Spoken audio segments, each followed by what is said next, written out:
એમાંથી પૌરુષત્વ ધીમે ધીમે ઘટતું જાય છે. અનિરુદ્ધભાઈ તમે વિડિયો ઓની શકો તો ટ્રાય કરું એક વખત. नमस्कार। हाँ वीडियो हमारा चालू है। हम जिस तकनीकी खामियों से थोड़े गुजर रहे थे उससे अब उभर आए हैं।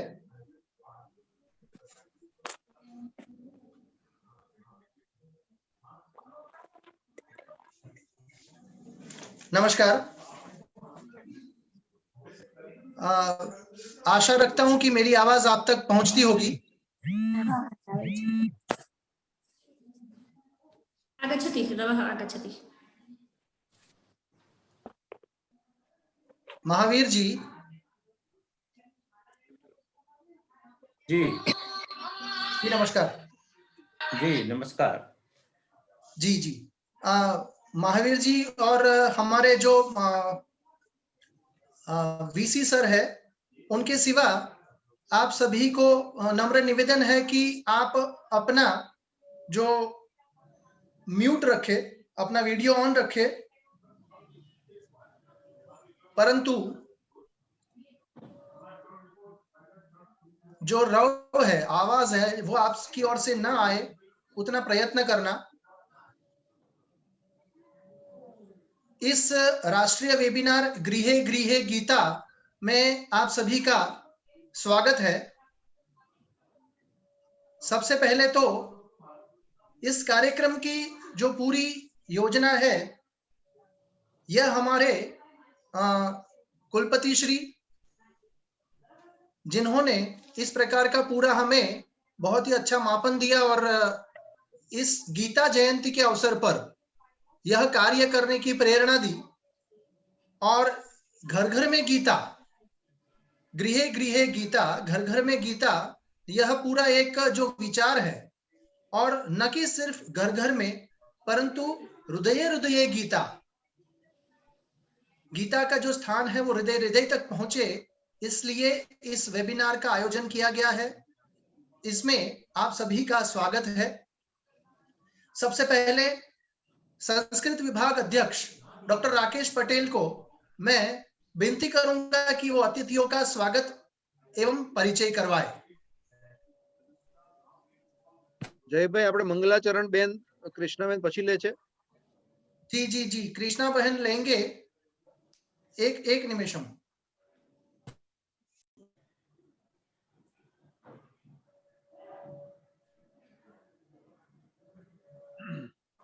કૃષ્ણાબેન તમે હા બસ હવે શરૂ કરો. नमो नमः। मम नाम कृष्णा। अहं कार्यक्रमस्य प्रारम्भे मङ्गलाचरणं करोमि।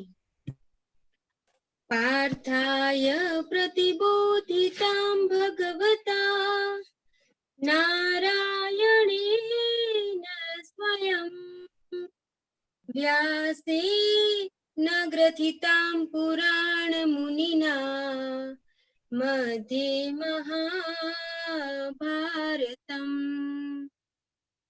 अद्वैतामृतवर्षिणीं भगवतीम् अष्टादशाध्यायिनीम् अम्ब त्वामनुसन्दधामि भगवद गीतभवद्वेषिणीम् यं ब्रह्मा वरुणेन्द्ररुद्रमरुतः स्तुन्वन्ति दिव्यैस्तवैः वेदैः साङ्गपदक्रमोपनिषदैः गायन्ति सामगा ध्यानावस्थिततद्गतेन मनसा पश्यन्ति यं योगिनो यस्यान्तनविदुःसुरगणा देवाय तस्मै नमः। नमोस्तुते व्यास विशाल बुद्धे फूलारविन्दायतपत्रनेत्र येन त्वया भारत तैलपूर्णः प्रज्वालितो जान्मयः प्रदीपः वसुदेवसुतं देवं कंसचाणूरमर्दनम् देवकी परमानन्दं कृष्णं वन्दे जगद्गुरुं कं करोति वाचालं पङ्गुलङ्घितं वन्दे परमानन्दमाधवम् धन्यवादः।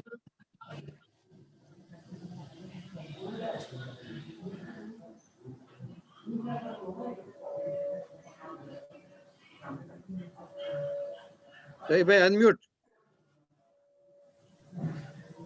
हमारे विभाग अध्यक्ष श्री राकेश पटेल जी को मैं नम्र निवेदन करूंगा कि वे अतिथियों का स्वागत एवं परिचय करवाने के लिए उपकृत करें।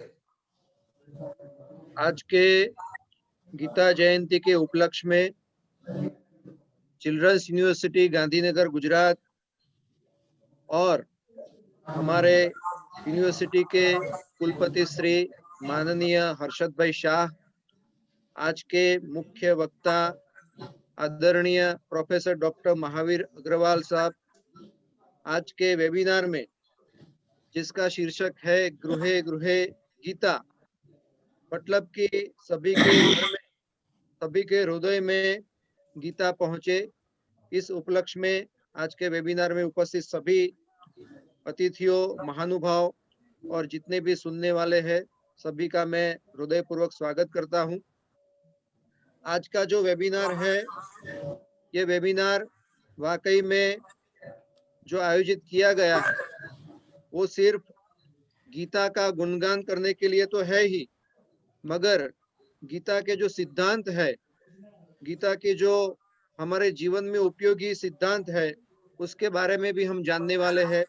प्रैक्टिकल रूप से मैनेजमेंट कैसा है गीता का, उसके बारे में भी हमको आज के मुख्य जो वक्ता है अग्रवाल साहब वो बताएंगे। सबसे पहले मैं चिल्ड्रंस यूनिवर्सिटी के कुलपति श्री हर्षद भाई शाह का परिचय दूंगा। चिल्ड्रंस यूनिवर्सिटी 2009 में आज के हमारे जो बड़ा प्रधान है नरेंद्र मोदी जी, वो जब मुख्यमंत्री थे तब ये चिल्ड्रंस यूनिवर्सिटी का प्रारंभ हुआ था। चिल्ड्रंस यूनिवर्सिटी का मुख्य ध्येय है एवरी चाइल्ड मैटर्स, मतलब कि सभी बच्चे, प्रत्येक बालक महत्वपूर्ण है। इस ध्येय वाक्य के साथ ये चिल्ड्रंस यूनिवर्सिटी काम कर रही है। चिल्ड्रंस यूनिवर्सिटी शिक्षण, प्रशिक्षण, संशोधन और विस्तरण चारों आयामों को लेकर चलती है। और आज के समय में जबकि न्यूक्लियर फैमिली होता रहा है, प्रत्येक घर जो है वो विभक्त हो रहा है, उसी समय में चिल्ड्रंस यूनिवर्सिटी बच्चों के लिए संशोधन का काम और खास करके सगर्भा बहनों के लिए जो हमारे शास्त्रों में गर्भ संस्कार यानी कि गर्भ विज्ञान जो है उसको लेकर बहुत अच्छा काम कर रहा है। पिछले महीने गुजरात के 24 स्थानों पर, 24 प्लेसेस पर हमने तपोवन केंद्र शुरू किए हैं। दूसरा हमारा प्रकल्प है विद्या निकेतन, जो स्कूल के बच्चों के लिए और स्कूल में रिसर्च और इनोवेशन हो उसके लिए काम कर रहा है। सर, मैं आपको बता दूं कि चिल्ड्रंस यूनिवर्सिटी सभी आयामों में काम करता है और आने वाले समय में टॉयज के क्षेत्र में भी इनोवेशन और रिसर्च का काम करने वाला है। अब मैं परिचय दूंगा हमारे कुलपति श्री हर्षद भाई शाह सर, माननीय कुलपति श्री, जो चिल्ड्रंस यूनिवर्सिटी के प्रथम वाइस चांसलर रहे और उन्होंने चिल्ड्रंस यूनिवर्सिटी का बढ़िया से विकास किया। बालकों के जो सिद्धांत है, बालकों को समझने के लिए जो बच्चों के लिए हमें जो काम करना चाहिए उसके लिए नए नए अभ्यासक्रम शुरू किए। हर्षद भाई शाह सर वैसे तो आरएसएस के भी कार्यकर्ता रहे हैं, बौद्धिक प्रमुख रहे हैं और खास करके वांचे गुजरात नामक एक हमारे राज्य स्तरीय कार्यक्रम हुआ था सर, उसमें भी आप श्री उपाध्यक्ष के रूप में बहुत बढ़िया काम किया। पिछले 1.5 साल से हमारी यूनिवर्सिटी के कुलपति रहकर उन्होंने सभी क्षेत्रों में बहुत ही प्रभावशाली नेतृत्व करके काफी यूनिवर्सिटी से सब कुछ जो यूनिवर्सिटी का विकास करना चाहिए वो रजिस्ट्रेशन यानी डोनेशन या फिर उसको कहेंगे कि हम सरकार की तरफ से हमको जो मिलना चाहिए, जो प्रभाव होना चाहिए यूनिवर्सिटी के विकास के लिए, वो सभी मायनों में हमारे रजिस्ट्रार सर जो प्रजापति अशोक भाई है, उन्होंने मिलकर ये यूनिवर्सिटी के विकास के लिए काफी कार्यक्रम किए हैं। और हर्षद भाई शाह सर हमारे सबके लिए प्रेरणादायी, और उनका जो यूनिवर्सिटी के लिए जो समय और उनका जो नॉलेज है वो सभी की वजह से यूनिवर्सिटी का विकास पिछले 1.5 साल में काफी शुरू हुआ। 36 अभ्यासक्रम यूनिवर्सिटी ने शुरू किए हैं जो बच्चों के लिए, युवकों के लिए और हमारे गर्भ विज्ञान के लिए काफी अभ्यासक्रम भी शुरू हुए हैं। अब मैं परिचय दूंगा आज के मुख्य वक्ता प्रोफेसर डॉक्टर महावीर अग्रवाल साहब, जिनके पास डीलिट की डिग्री है जो साहित्य की सबसे बड़ी डिग्री है। वो अभी प्रो वाइस चांसलर के रूप में university of Patanjali Uttarakhand state में हरिद्वार में आप स्थित है सर। आप गुरुकुल कांगड़ी यूनिवर्सिटी हरिद्वार में प्रो वाइस चांसलर के रूप में काम किया है। गुरुकुल कांगड़ी विश्वविद्यालय हरिद्वार में आचार्य के रूप में काम किया है। Vice president of Uttarakhand Sanskrit academy जो है वहां पर भी आपने आपका अनुभव और ज्ञान दिया है। आप 45 ईयर्स से आपने शिक्षा क्षेत्र में, शिक्षा जगत में आपने काम किया है और आपका जो अनुभव है वो हमको आज मिलने वाला है। आपने 70 से ज्यादा 70 इतने स्टूडेंट्स को पीएचडी की डिग्री गाइड की है और आपने 6 पुस्तकें भी लिखी है जो संस्कृत के क्षेत्र में आपने जो प्रदान किया है वो बहुमूल्य है। गुरुकुल पत्रिका नामक जो जर्नल है उसमें भी आप एडिटर के रूप में, चीफ एडिटर के रूप में आप काम कर रहे हैं। गवर्नमेंट ऑफ इंडिया ने भी आपको सर्टिफिकेट ऑफ ऑनर दिया है, तो हम सबके लिए वो बहुत ही सौभाग्य की बात है कि आपने हमारे लिए, हमारे देश के लिए, संस्कृत भाषा के लिए बहुत ही अच्छा काम किया है। और हम चाहते हैं कि आप अभी भी हमारे जो संस्कृत जगत है उसके लिए आप काम करते रहिए। सर आपका स्वागत करता हूँ। और चिल्ड्रंस यूनिवर्सिटी में आपका जो आज का जो प्रवचन है वो हम सब, हमारे साथ जितने भी एमए, एमफिल, पीएचडी के जो स्टूडेंट्स हैं सर, वो यहाँ पर स्क्रीन पर आपको दिख रहे हैं। चमदग्नि भाई है, काजल बहन है, हिना बहन है, वो सभी हमारे साथ जुड़े हुए हैं। और इसके अलावा फेसबुक पर भी 300 से 400 लोग अभी हमारा लाइव प्रोग्राम देख रहे हैं। तो आज के गृहे गृहे गीता कार्यक्रम में सभी का मैं स्वागत करता हूं। और आज के कार्यक्रम में जो हम बोलते हैं सर्वो उपनिषदो गावो दुग्धा गोपाल नंदन पार्थो वत्स सुधीर भोक्ता दुग्धम गीता मृतम महत, यानी कि कृष्ण भगवान ने हमको जो गीता दी है उसको हम सिर्फ ज्ञान के माध्यम से सीखेंगे। और हमारा आज का कार्यक्रम आगे बढ़ाने के लिए मैं जय भाई को विनती करता हूँ। धन्यवाद।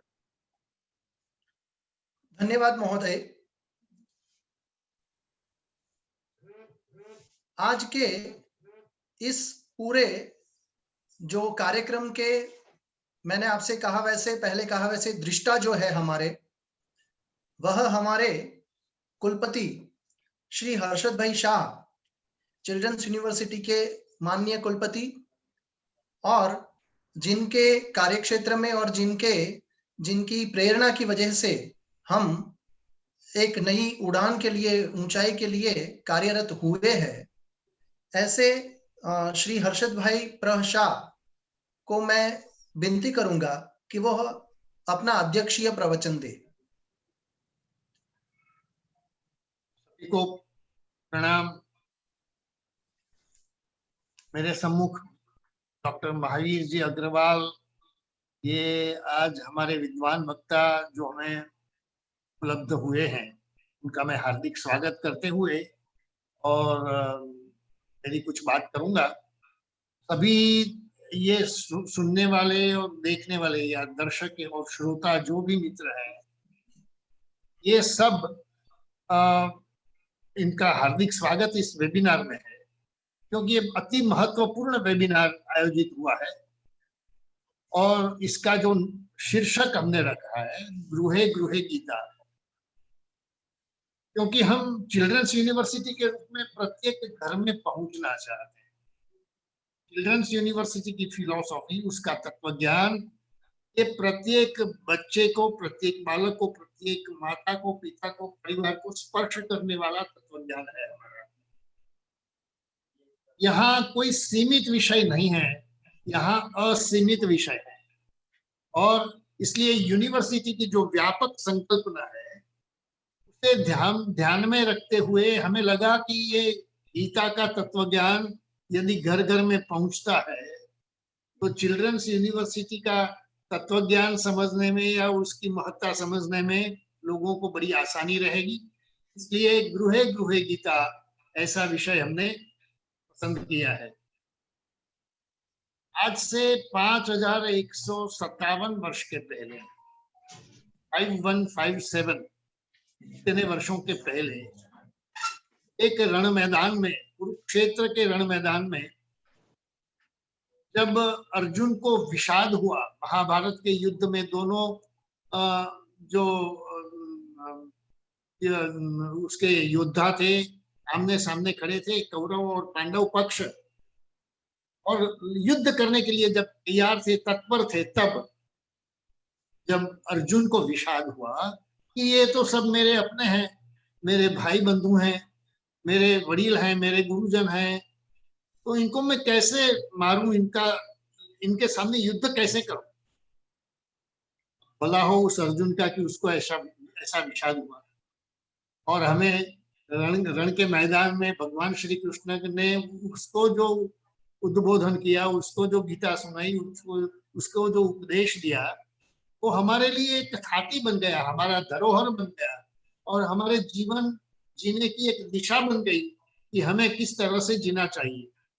बहुत ही अमूल्य ज्ञान वो गीता के माध्यम से हमें प्राप्त हुआ है, और ये हमारे भारत की धरोहर है, ये हमने समझना चाहिए।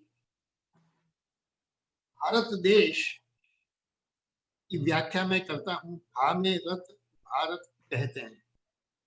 तो भा में रत है, भा यानी तेज, तेजस्विता, तेजोमयता। तो भारत जो है वो तेजोमय प्रवृत्तियों में प्रवृत्त है, तेजस्विता के काम में लगा हुआ है। ये पूरे विश्व को आलोकित करना चाहता है, ज्ञान से प्रकाशित करना चाहता है। ऐसा है हमारे प्रिय भारत देश, भारतवर्ष जिसे एक समय में कहा जाता था। तो भारत जो तेजस्विता की उपासना करने वाला है, उसका प्रतीक है गीता। गीता ज्ञान से और ज्ञान के तेज से भरा पड़ा है, तत्व ज्ञान उसका। इसलिए गीता को समझना ये हमारे लिए अत्यंत आवश्यक है, महत्वपूर्ण है। और हमारे देश के जो बहुत बड़े बड़े महानुभाव हैं, इसमें महात्मा गांधी जी हैं, विनोबा जी है, लोकमान्य तिलक है, स्वामी विवेकानंद है, ऐसे कई महापुरुषों ने जो हमें प्रबोधन दिया है, गीता के बारे में जो हमें बताया है, उपदेश जो दिया है, या उसका जो भाष्य किया है, उसका ये यदि हम पढ़ें, सुने और उसको जीवन में यदि उतार दें तो बहुत सारी समस्याओं का हल, जो विश्व में आज समस्याएं देखते हैं, हम उन सभी समस्याओं का उकेल पाए हमें गीता से मिलता है। प्रकृति के जो गूढ़ रहस्य हैं, जो हम आमतौर पर समझ नहीं पाते हैं, और उसका विज्ञान है, उसके रहस्य है, उसको समझना ये इतना आसान नहीं है। मगर ये समझाने वाला जो ग्रंथ है, ये गीता है। आत्मा और परमात्मा का अनुसंधान क्या है, उसका संबंध क्या है आपस में, ये समझाने वाला तत्वज्ञान गीता में भरा पड़ा है। जीवन में कर्म और अकर्म, नीति और अनीति, धर्म और अधर्म, न्याय और अन्याय, इन सभी की जो भेद रेखा है, इन सभी का जो सूक्ष्म ज्ञान है, ये समझने के लिए भी गीता अत्यंत उपयोगी है।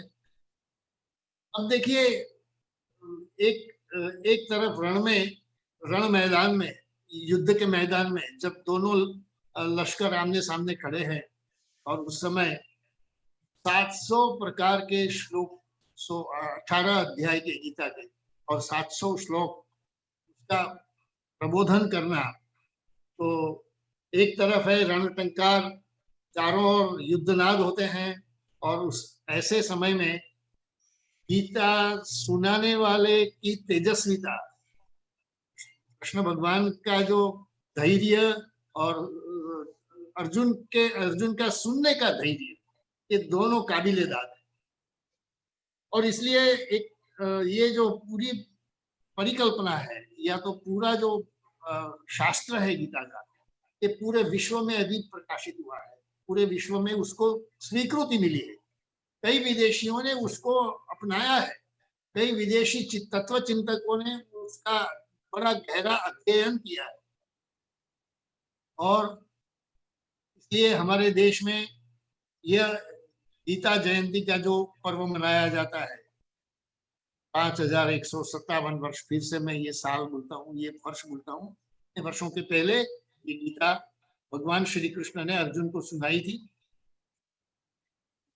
उसमें इतने प्रकार के प्रत्येक अध्याय में देखिए आप, बहुत सारी बातें की गई हैं, और यदि हम हमारा जीवन गढ़ते हैं तो जीवन बड़ा उपकारक होगा, जीवन बड़ा महान होगा हमारा।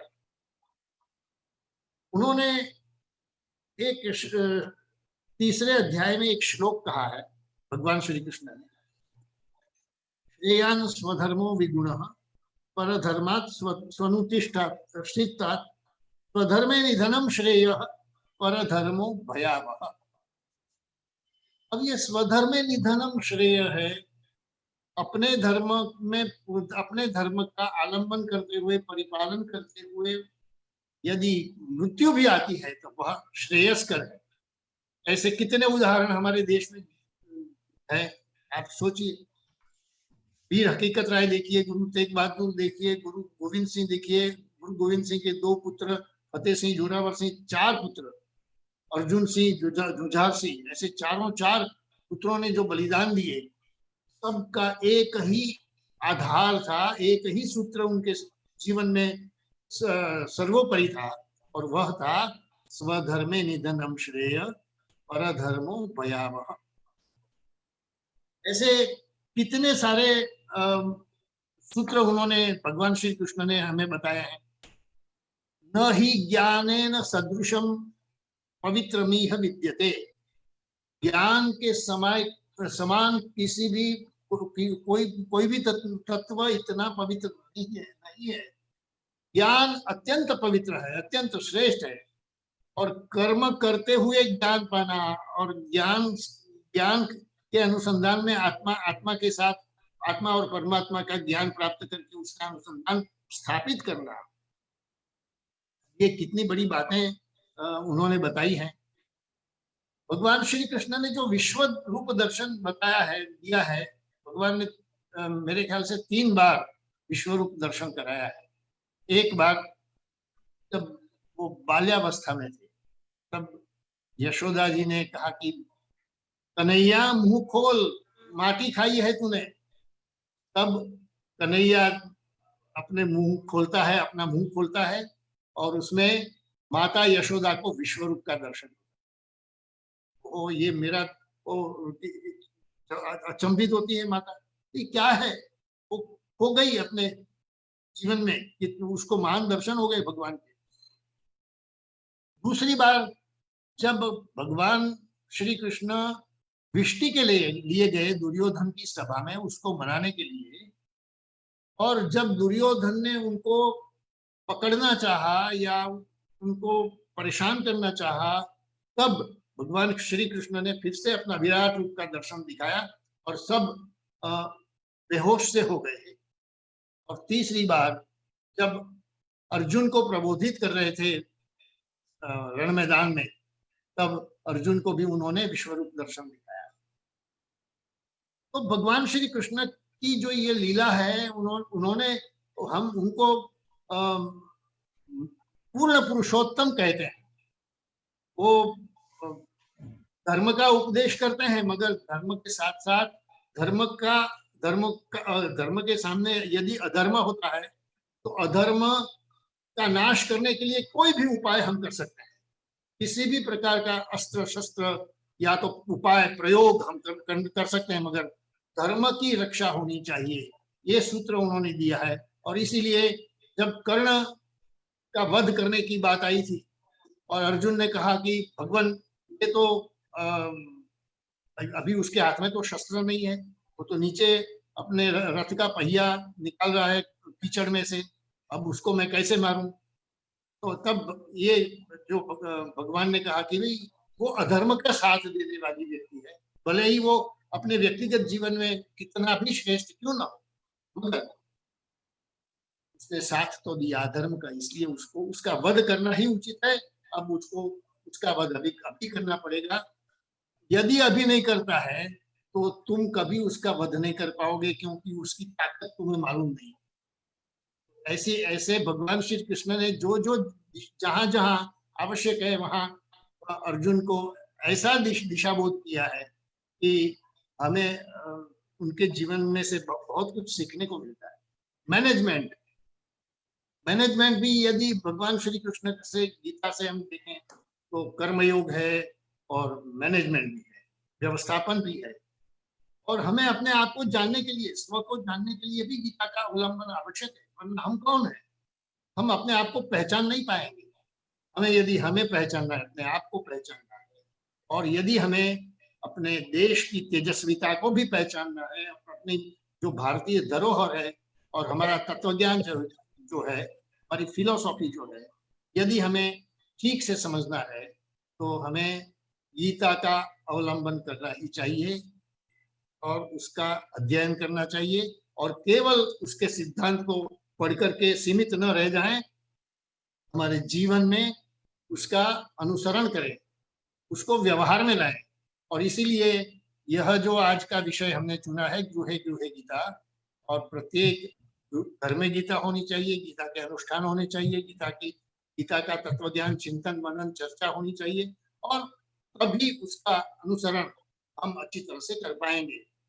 तो मेरे ख्याल से मुझे बहुत कुछ कहना नहीं है, मगर हमें सुनना है। हमारे साथ डॉक्टर महावीर जी जैसे एक विद्वान वक्ता हैं, तो आज उनको सुनने का लाभ हमें भी लाभ हो रहा है और उसका सुनने का लोभ हो रहा है।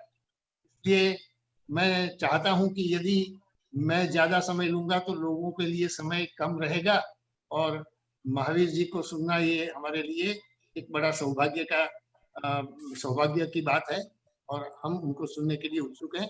और मैं अपनी बात यहाँ समाप्त करता हूँ। धन्यवाद। धन्यवाद कुलपति महोदय श्री। जैसे ही हर्षद भाई शाह ने बताया, हमारे कुलपति जी ने, वैसे मैं भी बीच में इस प्रकार से ज्यादा कुछ कहकर व्यवधान बनना नहीं चाहता हूं, परंतु संस्कृत डिपार्टमेंट, संस्कृत विभाग जो है इस यूनिवर्सिटी में इस वर्ष से प्रथम बार शुरू हो रहा है। कुछ विभाग की बात इसलिए 2-3 वाक्यों में कहकर मैं महावीर जी से अनुरोध करूंगा कि वो अपनी बात कहे। महावीर जी, यहाँ स्क्रीन पर जो विद्यार्थी है वो हमारे एमए के विद्यार्थी है, मास्टर ऑफ आर्ट्स के, और एमए इन संस्कृत के साथ आप अगर यहाँ देख पाएंगे कि जो विद्यार्थियों का हमारे पास एक जो मंच है वो हर एक कैटेगरी का है। यहाँ पर आपको अनिरुद्ध भाई, जमदग्नि भाई, ये दोनों एक प्रकार से जैसे कह सकते हैं कि निवृत्त वय में है, परंतु संस्कृत के प्रति आकर्षण और प्रेम के कारण उन्होंने यह विषय एमए विद संस्कृत हमारे यूनिवर्सिटी से पढ़ना चाहा। हमारे अभ्यासक्रम की यह विशेषता है एमए की महावीर जी, कि हम एमए विद संस्कृत में गर्भ संस्कार शास्त्र मुख्य विषय के साथ पढ़ाते हैं, और इस पूरे सिलेबस को बनाया है हमने। तो कुल मिला के मैं ये जो कहना चाहता हूं कि ये चिल्ड्रंस यूनिवर्सिटी अपने आप में एक विशिष्ट यूनिवर्सिटी है, तो हमारा भी यही प्रयत्न रहा है कि हम इस संस्कृत विभाग को भी इस यूनिवर्सिटी के जो भी विजन और मिशन है उस हिसाब से बहुत ही एक अलग तरीके से हम अपने आप को प्रस्तुत करें। भाव प्रकाश जी हमारे लिए एक बहुत ही अच्छे जिसे कह सकते हैं कि सेतु का कार्य किया है आपसे मिलवाने का, और इसलिए आप जैसे प्रभावी वक्ता और इतने विद्वान व्यक्ति आज संस्कृत डिपार्टमेंट चिल्ड्रंस यूनिवर्सिटी की ओर से हमारे ये जो कार्यक्रम है उसमें आप पधारे, ये हमारे लिए बहुत ही सम्माननीय बात है। तो डॉक्टर महावीर जी अग्रवाल से मैं विनम्र निवेदन करूंगा कि वह अपने वाणी में हम सबको मंत्रमुग्ध करें। ओम स्वस्ति पंथामनुचरेम सूर्या चंद्रमसा विव पुनर्ददताघ्नता जानता संगमे महि। ओम शांति शांति शांति। ओम। गुजरात की पावन भूमि, जिस भूमि ने विश्व को महर्षि दयानंद सरस्वती जैसा महामानव दिया, जिस भूमि पर राष्ट्रपिता महात्मा गांधी जैसे महान पुरुषों ने जन्म लिया, जिस धरती का यश सारे संसार में स्थापित करने वाले सरदार वल्लभ भाई पटेल, और आज वर्तमान समय में पूरा विश्व जिनका गुणगान करता है, जिनको नमन करता है, जिनको बड़े आदर और सम्मान के साथ सुनता है, जो 135 करोड़ भारतवासियों की आशा और विश्वास के केंद्र हैं, ऐसे हमारे देश के प्रधानमंत्री माननीय नरेंद्र भाई मोदी की वो जन्मस्थली, मैं हिमालय के चरणों से, भगवती भागीरथी के पावन तट से, देवभूमि से आप सबको प्रणाम करता हूं। विशेष रूप से भारतवर्ष का एक अनोखा विश्वविद्यालय सुनकर के ही रोमांच हो जाता है। क्या ऐसे ऋषि आज भी इस देश में विद्यमान हैं? ऋषि उनको कहते हैं जो भविष्य को देखते हैं। ऋषयो मंत्र दृष्टा रहा, भविष्य के दृष्टा। भविष्य का निर्माण बालक से होगा, बालकों से होगा, और इसलिए उनके लिए एक नए प्रकार का विश्वविद्यालय स्थापित करके, और आज उसके महनीय कुलपति पद पर विराजमान परम श्रद्धेय श्री हर्षद भाई शाह जी, हमारा संस्कृत का परिवार जिसमें हमारे आदरणीय श्री राकेश पटेल जी, डॉक्टर जय ओझा जी, डॉक्टर भैरवी दीक्षित जी, और विश्वविद्यालय के कुल सचिव माननीय डॉक्टर अशोक एन प्रजापति जी, और जिनके माध्यम से आप सबके दर्शन करने का मुझे आज सौभाग्य प्राप्त हो रहा है, मेरे अत्यंत प्रिय डॉक्टर भाव प्रकाश जी। क्योंकि संस्कृत में कहा गया है इष्टम धर्मेण योजयेत, जो इष्ट हो उसको धर्म के साथ जोड़ देना चाहिए। और सताम सद्भि संगः कथमपि ही पुण्येन भवति, सज्जनों का सज्जनों के साथ मिलन जब पुण्य कर्मों का फलोदय होता है तब हुआ करता है। इस अंतर्जाल के माध्यम से जो दूर दूर से भाई बहन, शोधार्थी, छात्र, गुरुजन, विद्वजन इससे जुड़े हुए हैं, मैं सबको नमन करते हुए आज अपनी वाणी को पवित्र करना चाहता हूं। भारतवर्ष एक ऐसा देश है जहां सृष्टि के प्रारंभ में चारों वेदों की पावन गंगा ऋषियों के पवित्र अंतःकरणों में प्रवाहित हुई। आगे चल करके ब्राह्मण ग्रंथों का निर्माण हुआ, आरण्यक साहित्य बना, उपनिषद गंगा में ये देश स्नान करता रहा। आदि कवि वाल्मीकि ने रामायण की रचना की, महर्षि वेद व्यास ने महाभारत जैसा अद्भुत ग्रंथ हमें प्रदान किया। लेकिन इन सब को पढ़ पाना, इन सब का आनंद ले पाना सबके लिए संभव नहीं है। और इसलिए जैसा कि श्रद्धेय कुलपति जी ने बताया, 5157 साल पहले धर्म क्षेत्र कुरुक्षेत्र, हरियाणा की वो वीर भूमि कुरुक्षेत्र का वो मैदान, जहां गुरु और शिष्य, आत्मा और परमात्मा दोनों का योग हुआ, मिलन हुआ, दोनों को एक दूसरे का सानिध्य मिला और उस योग का, संयोग का सुखद परिणाम श्रीमद् भगवद गीता जैसा एक अद्भुत ग्रंथ केवल भारतवासियों को नहीं बल्कि सारे विश्व को प्राप्त हुआ। जैसा कि आपने कहा था, सर्वोपनिषदो गावो दुग्धा गोपाल नंदन पार्थो वत्स सुधीर भोक्ता दुग्धम गीतामृतम महत।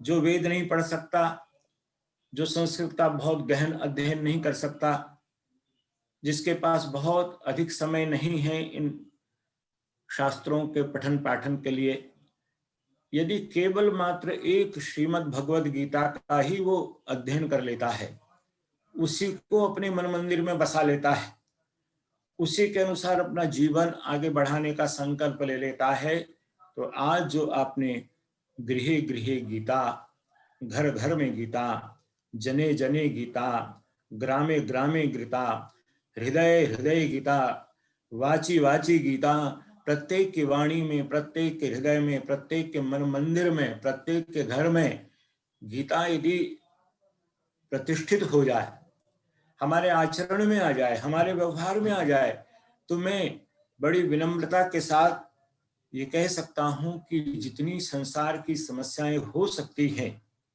व्यक्तिगत जीवन से लेकर पारिवारिक जीवन में, सामाजिक जीवन में, राष्ट्रीय जीवन में, विश्व जीवन में, आर्थिक क्षेत्र में, राजनैतिक क्षेत्र में, सामाजिक क्षेत्र में, जीवन के जितने भी विविध आयाम हैं, विविध क्षेत्रों हैं, उन क्षेत्रों में समय समय पर उत्पन्न होने वाली जो समस्याएं हैं, अथवा ये कहें कि जो किंकर्तव्य विमूढ़ता की स्थिति है, अनेक ऐसे अवसर आते हैं मेरे, आपके, हम सबके जीवन में, जब व्यक्ति जीवन के चौराहे पर खड़ा होता है और उस चौराहे पर खड़े होकर के समझ में नहीं आता कि मैं किधर जाऊं, किस मार्ग पर चल करके मुझे अपने लक्ष्य की प्राप्ति होगी, मैं अपने गंतव्य तक, अपने डेस्टिनेशन तक पहुंच पाऊंगा।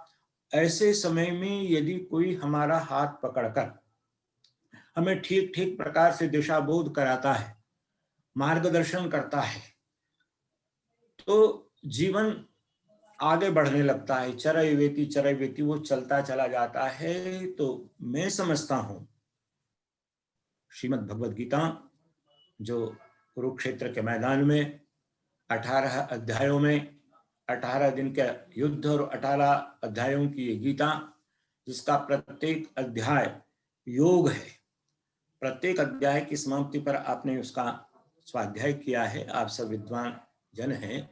प्रत्येक अध्याय एक योग का प्रतिपादक है, किसी न किसी योग की चर्चा प्रत्येक अध्याय में की है। तो इन 18 अध्यायों से चाहे आध्यात्मिकता की पराकाष्ठा हो, चाहे भौतिक ऐश्वर्य की पराकाष्ठा हो, चाहे जीवन के प्रत्येक क्षेत्र में विजय प्राप्त करना, युद्ध के मैदान में लड़ते लड़ते शत्रु को पराजित कर देना सरल हो सकता है, लेकिन जो हमारा आंतरिक संग्राम है, निरंतर हमारे जीवन में जो संघर्ष चलता रहता है, संग्राम होता चलता रहता है, उसमें विजय प्राप्त करना, अर्थात आत्मजयी होना, अपनी आत्मा पर विजय प्राप्त करना, अपने मन पर, अपनी इंद्रियों पर विजय प्राप्त करना, ये कोई साधारण कार्य नहीं है।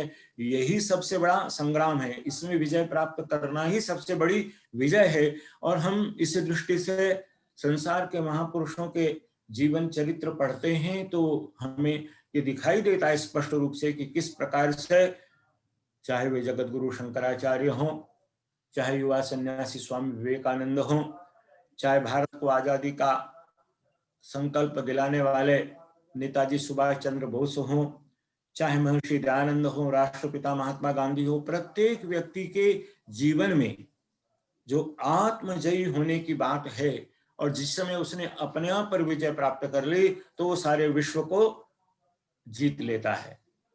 शंकराचार्य जी महाराज ने एक प्रश्नोत्तरी लिखी है, बहुत छोटे छोटे प्रश्न और उन छोटे छोटे प्रश्नों के बहुत ही छोटे छोटे उत्तर।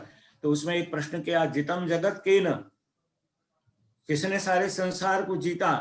तो वहां पर उसका उत्तर देते हुए कहते हैं मनोहीन, जिसने अपने मन को जीत लिया, जिसने अपने मन पर विजय प्राप्त कर ली, जो मन पर अपने विजय की पताका फहराने में समर्थ हो गया, समझ लीजिए कि सारे संसार में उसने अपनी विजय पताका फहरा ली। तो श्रीमद् भगवद गीता एक ऐसा रसायन है, एक ऐसा शास्त्र है, एक ऐसी पवित्र पुस्तक है। आप सब जानते हैं भारतवर्ष का स्वतंत्रता संग्राम का इतिहास, और उसमें रास बिहारी जैसे युवाओं ने 18, 19, 20 वर्ष की आयु में अपने हाथ में गीता की पुस्तक लेकर के और हंसते हंसते फांसी के फंदे को चूमा था। भारत माता का उद्घोष जय घोष करते हुए हाथ में गीता है और स्वयं अपने गले में फांसी का फंदा फूलों की माला की तरह से पहन करके अपने जीवन की आहुति दी। ऐसा बलिदान देने वाला है, ऐसी शहादत का उत्सव मनाने वाला है, शहादत को ही अपना विजय पर्व मानने वाला यदि कोई देश है तो भारत है। और इसलिए क्योंकि भारत के पास गीता जैसी एक अमूल्य निधि है। बंधुओं, इस पर अनेक टीकाएं लिखी गई। सबसे पहले आज से 1200 साल पहले केरल की पावन भूमि में जन्म लेने वाले जगत गुरु शंकराचार्य जी महाराज ने संस्कृत में गीता पर भाष्य लिखा। रामानुजाचार्य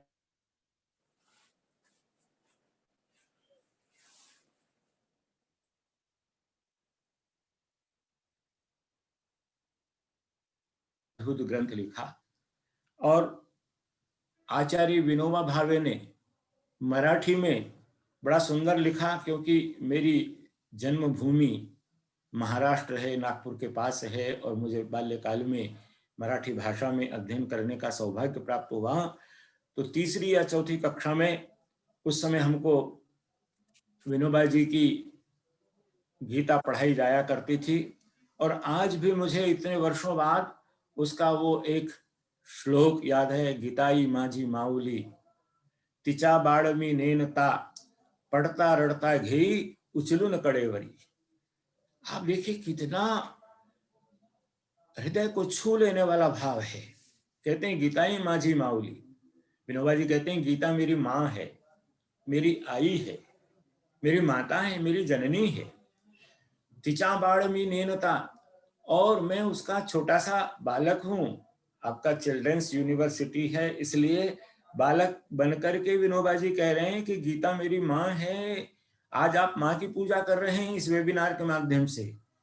माँ की पूजा के बिना बालक का निर्माण नहीं हो सकता, क्योंकि हमारे ऋषियों ने कहा है मातृमान पितृमान आचार्यवान पुरुषो वेदा। वही बालक सौभाग्यशाली है, वही बालक आगे चल करके महान बनता है। मातृमान, और मातृमान शब्द की व्याख्या करते हुए लिखा प्रशस्ता धार्मिकी माता यस्य सह मातृमान। यूं तो हर एक व्यक्ति की कोई ना कोई माँ होती जो जन्म देती है, लेकिन कहा मातृमान वह बालक है जिस बालक की माँ प्रशस्त गुणों से संपन्न है, धार्मिक विचारों की है। और ऐसी माता से जन्म लेने वाला बालक, ऐसे पिता से जन्म लेने वाला बालक, और आचार्यवान, टीचरवान नहीं कहा कि जिसका टीचर है, बल्कि जिसका आचार्य है। क्योंकि हमने आचार्य को बहुत बड़े सम्मान के स्थान पर प्रतिष्ठित किया है। आचार्य आचारम ग्राहयति आचिनोति अर्थान आचिनोति बुद्धिम इति वा, जो अपने प्रिय शिष्य के चरित्र का निर्माण करता है। क्योंकि चरित्र बन गया तो सब कुछ बन गया। चरित्र यदि लुट गया, चरित्र यदि स्वाहा हो गया, समाप्त हो गया, तो फिर कुछ नहीं। जिस व्यक्ति का चरित्र होता है वो अपने देश के लिए, अपनी मातृभूमि के लिए, अपनी संस्कृति के लिए, अपने देश के गौरव के लिए हंसते हंसते अपने प्राण दे देता है, सबसे बड़ा समर्पण करने के लिए तैयार रहता है। लेकिन जिसका चरित्र गिर गया, जिसका शील समाप्त हो गया, वो चंद चांदी के टुकड़ों के लिए अपने देश का सौदा करने के लिए भी तैयार रहता है, अपने देश को बेच देता है, अपनी मातृभूमि को बेच देता है। और ऐसे प्रसंग हम बीच बीच में अखबारों के माध्यम से दूरदर्शन के माध्यम से देखते रहते हैं कि बहुत बड़े पदों पर प्रतिष्ठित रहने वाले लोग भी छोटे से स्वार्थ के लिए किस प्रकार से राष्ट्र की अस्मिता का सौदा कर देते हैं। तो गीताई माझी माऊली तिचा बाळमी नेनता, मैं उसका छोटा सा बालक हूं और पढ़ता रड़ता घेई उचलून कड़ेवरी, अर्थात जब मैं गिर जाता हूं और रोने लगता हूं तो मेरी गीता रूपी जो माँ है मुझे एकदम उठा लेती है और अपनी गोद में ले लेती है, मेरे सारे कष्टों को, मेरी सारी चिंताओं को, मेरी सारी समस्याओं को वो दूर कर देती है। कितना सुंदर लिखा है। जहां अरविंद ने गीता पर टीका लिखी, जहां और बहुत सारे विद्वानों ने गीता पर टीका लिखी, लेकिन जिस गुजरात की धरती पर यह आयोजन हो रहा है, महात्मा गांधी ने अनासक्ति योग नामक पुस्तक में गीता के विषय में जो कुछ लिखा है, वहां पर वो लिखते हैं, वो यंग इंडिया में लिखते हैं, मुझे भगवद गीता में एक ऐसी सांत्वना मिलती है जो मुझे बाइबल के सरमन ऑन द माउंट तक में नहीं मिली। जब निराशा, एक एक शब्द देखिए महात्मा गांधी जी का कितना मार्मिक है। जब निराशा मेरे सामने आ खड़ी होती है, जब मैं अपने को बिल्कुल एकाकी अनुभव करता हूं, जब मुझे प्रकाश की कोई किरण नहीं दिखाई देती, तब मैं गीता की शरण लेता हूं और तब मुझे गीता में कोई न कोई ऐसा श्लोक दिख पड़ जाता है जिसे पढ़कर मैं विषम परिस्थितियों में भी मुस्कुराने लगता हूं। तो विषम से विषम परिस्थिति में भी व्यक्ति मुस्कुरा सके, हंस सके, अट्टहास कर सके, आनंद प्राप्त कर सके, ऐसा कोई ग्रंथ है तो उस ग्रंथ से बड़ा और कोई ग्रंथ हो नहीं सकता। आइए, थोड़ा सा समय है, इस थोड़े से समय में गीता में अनेक विषयों का प्रतिपादन है। अभी हमारे श्रद्धेय कुलपति जी ने प्रबंधन का एक अंग होता है प्रेरणा, मोटिवेशन, और मैं समझता हूं पूरे विश्व के इतिहास में गीता जैसा मोटिवेशन का, प्रेरणा का दूसरा कोई उदाहरण हो ही नहीं सकता। जहां एक तरफ अर्जुन की ये स्थिति हो गई है कि वो बिल्कुल युद्ध करने के लिए तैयार नहीं है। गीता के प्रथम अध्याय में ही कितना सुंदर वर्णन किया है। अर्जुन कहते हैं, सीरंती मम गात्राणि मुखम च परिशुष्यति वेपतुश्च शरीरे में रोमहर्षश्च जायते गांडीवम संसते हस्तात् त्वक्चैव परिदह्यते न च शक्नोमि अवस्थातुं भ्रमतीव च मे मनः। आचार्यः पितरः पुत्रा तथैव च पितामहः मातुलः श्वशुरः पौत्रः शाला संबंधिनस्ततः। बड़ा भावपूर्ण चित्रण है।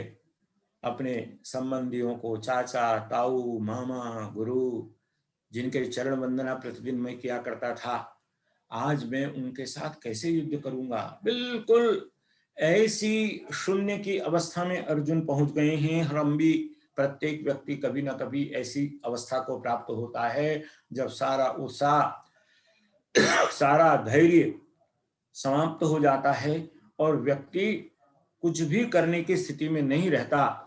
ऐसे मरणासन्न व्यक्ति को, निराश, हताश, नकारात्मकता की गहराई में डूबे हुए व्यक्ति को फिर से जागृत कर देना, फिर उसके अंदर वीरता का संचार कर देना, फिर से उसको उत्साहित कर देना। कुतस्त्वा कश्मलमिदं विषमे समुपस्थितम अनार्यजुष्टम अस्वर्ग्यम अकीर्तिकरम अर्जुन क्लैव्यम मास्म गमः पार्थ नैतत्त्वयि उपपद्यते क्षुद्रम हृदय दौर्बल्यम त्यक्तोत्तिष्ठ परंतप। जैसे ही ये अंदर का जो शौर्य है, अंदर की जो वीरता है, अंदर का जो पराक्रम का भाव है, किस प्रकार से श्री कृष्ण जी ने युद्ध के मैदान में उसको जागृत किया। जब हम गीता को पढ़ते हैं तो आज जैसे इस समय पूरे विश्व में कोविड-19 की वजह से सारा संसार भयभीत है, डिप्रेशन में है, लोग अपना चिंतन बिल्कुल नकारात्मकता की ओर ले जा रहे हैं। ऐसी परिस्थिति में उस नकारात्मकता को दूर करके, निगेटिविटी को समाप्त करके सकारात्मकता, पॉजिटिविटी को स्थापित करने में भगवान कृष्ण ने ये जो वचन कहे हैं युद्ध के मैदान में, ये हमारे लिए बहुत बड़ा पाथे सिद्ध हो सकते हैं। और उन्हीं सब बातों को सुनकर के अंत में कहा था अर्जुन ने, नष्टो मोह स्मृतिर्लब्धा त्वत्प्रसादान मयाच्युत स्थितोस्मि गत संदेह करिष्ये वचनम तव। मैं आपके वचन का पालन करूंगा। और अंत में लिखना पड़ा श्रीमद् गीता में, यत्र योगेश्वरः कृष्णो यत्र प्रार्थो धनुर्धर तत्र शीर विजयो भूतिर ध्रुवा नीतिर मतिर मम। बंधुओं, गीता में जैसा कि मैंने पहले निवेदन किया था, प्रत्येक अध्याय योग में है, लेकिन उन सारे योग के जितने भी विषय हैं उनका समाहार करके, क्योंकि संस्कृत भाषा एक बड़ी अद्वितीय भाषा है। मैं तो कहा करता हूं कि भारतवर्ष में जन्म लेकर के यदि संस्कृत भाषा का अध्ययन नहीं किया तो समझ लीजिए कि बहुत बड़े सौभाग्य से वंचित हम रह गए, क्योंकि भारत संस्कृति ही है। हमारी संस्कृति संस्कृति में ही विद्यमान है। तो इसकी एक बड़ी उत्तम विशेषता है, इसमें एक समास शैली भी होती है और एक व्यास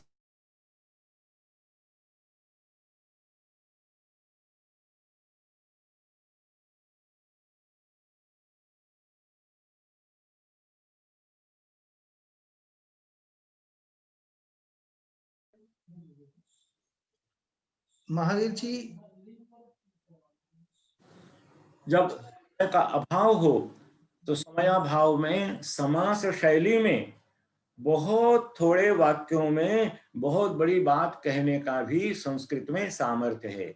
आप जानते हैं सनंत यंगंत यंगलुगंत सारी प्रक्रियाएं होती हैं। और व्याकरण महाभाष्य में तो यहाँ तक कह दिया महर्षि पतंजलि ने, अर्धमात्रा लाघवेन पुत्रोत्सवम मन्यन्ते वैयाकरणः। जो वैयाकरण है, यदि किसी वाक्य में आधी मात्रा कम बोल करके यदि काम चल जाए तो उसको पुत्रोत्सव के समान आनंददायक समझते हैं। तो मैं निवेदन कर रहा था कि इन सारे योगों को यदि 3 योगों के अंदर ही हम समझ लें तो पूरी गीता हमारे हृदय में, हमारी आत्मा में प्रतिबिंबित हो सकती है।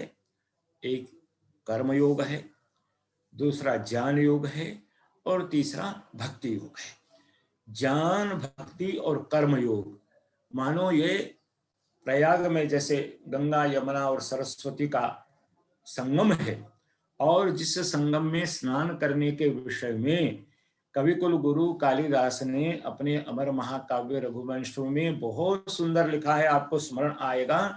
तत्वावबोधेन विनापि भूयः तनुत्यजाम नास्ति शरीर बंधा। वो कहते हैं कि जो व्यक्ति तत्व ज्ञान प्राप्त नहीं कर सकता, दर्शन आदि पढ़ने का जिसको अवसर नहीं मिला, लेकिन यदि वह गंगा, यमुना और सरस्वती का जो संगम है प्रयागराज में, उस संगम में यदि स्नान कर लेता है तो बिना तत्व ज्ञान के भी उसको मोक्ष की प्राप्ति हो जाती है, कैवल्य की प्राप्ति हो जाती है। तो इसी प्रकार से ज्ञान योग, कर्म योग और भक्ति योग, ये जो 3 सरिताओं का संगम है श्रीमद् भगवद गीता में, इसमें स्नान करने से जीवन की समग्रता, जीवन की पूर्णता, जीवन की यथार्थता हमको प्राप्त हो जाती है।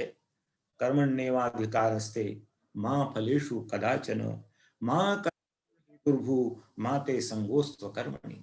बंधुओं, मेरी बहनों, जानते हैं कि हमारी हिंदू संस्कृति की या भारतीय संस्कृति की, वैदिक संस्कृति की जो सबसे बड़ी विशेषता है वो कर्म फल और पुनर्जन्म। हम यदि कोई भी पाप कर्म करने से बचते हैं या पाप कर्म करते समय हमको भय लगता है, उसके पीछे पुनर्जन्म का सिद्धांत और कर्म का सिद्धांत महाभारत में बड़ा सुंदर लिखा है।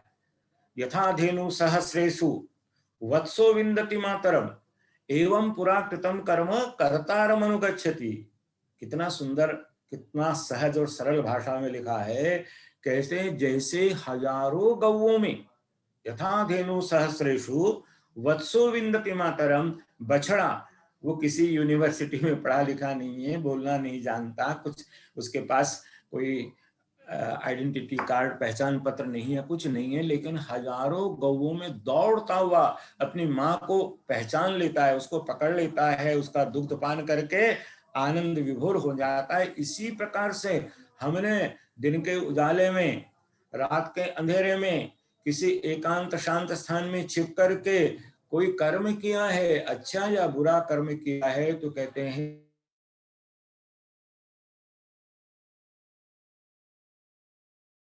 कर्म अनुगच्छति। तो ऐसे ही हमने जो कर्म किया है वो कर्ता के पीछे पीछे चलता है और समय आने पर वो फलाभिमुख हो जाता है, उसको फल की प्राप्ति हो जाती है। और पुनर्जन्म इन कर्मों के अनुसार ही पुनरपि जननम पुनरपि मरणम पुनरपि जननी जठरे शयनम, फिर जन्म लेना, फिर मरना, फिर माता के गर्भ में जाना। ये दो सिद्धांत हमारे जीवन में, हमारे रक्त में, हमारे आचरण में इस प्रकार से समाये हुए, इस प्रकार से कूट कूट करके भरे हुए। इसलिए कर्म सिद्धांत को जानना, गहना कर्मणो गति, कर्म की गति बड़ी गहन होती है। योगेश्वर कृष्ण ने इस गीता में कर्म योग का जो संदेश दिया है वो केवल भारतवासियों के लिए नहीं बल्कि सारे विश्व के मानवों के लिए आज भी अत्यंत प्रासंगिक है, अत्यंत महत्वपूर्ण है, उपयोगी है। कर्मण्येवाधिकारस्ते मां फलेषु कदाचन मां कर्मफल हेतुर्भु माते संगस्तु कर्मणि। यजुर्वेद का कुर्वन्नेवेह कर्माणि जिजीविषे शतम समा, ये एक जो मंत्र है उस एक ही मंत्र की पूरी व्याख्या है गीता। ये विशेष शतम समा एवं त्वयि नान्यथेतोस्ति न कर्म लिप्यते नरे, अर्थात उस कर्म में यदि लिप्त नहीं होना है। पद्म पत्रम इवाम्भसा, संस्कृत के विद्वान इस शब्द का प्रयोग करते हैं कि कीचड़ में कमल के समान रहते हुए, अर्थात संसार के सारे कर्मों को करते हुए, सारे व्यवहारों को संपादित करते हुए, जो भी हमारे दायित्व हैं, हमारे व्यक्तिगत दायित्व हैं, पारिवारिक हैं, सामाजिक हैं, राष्ट्रीय हैं, हम किसी विश्वविद्यालय में अध्यापक के रूप में काम कर रहे हैं तो वहां हमारा दायित्व है। हम किसी प्रशासनिक पद पर बैठ करके प्रशासन व्यवस्था को देख रहे हैं तो वहां हमारा कोई दायित्व है। यदि हम माँ हैं, यदि हम पिता हैं, यदि हम भाई हैं, यदि पति हैं, पत्नी हैं, जो कुछ भी भूमिका परमात्मा ने हमको प्रदान की हुई है, क्योंकि एक व्यक्ति की अनेक भूमिकाएं होती हैं समय समय के अनुसार, तो उन भूमिकाओं को पूरी ईमानदारी के साथ निभाना, अर्थात उस कर्म को करते चले जाना, लेकिन उससे फल की इच्छा न रखना।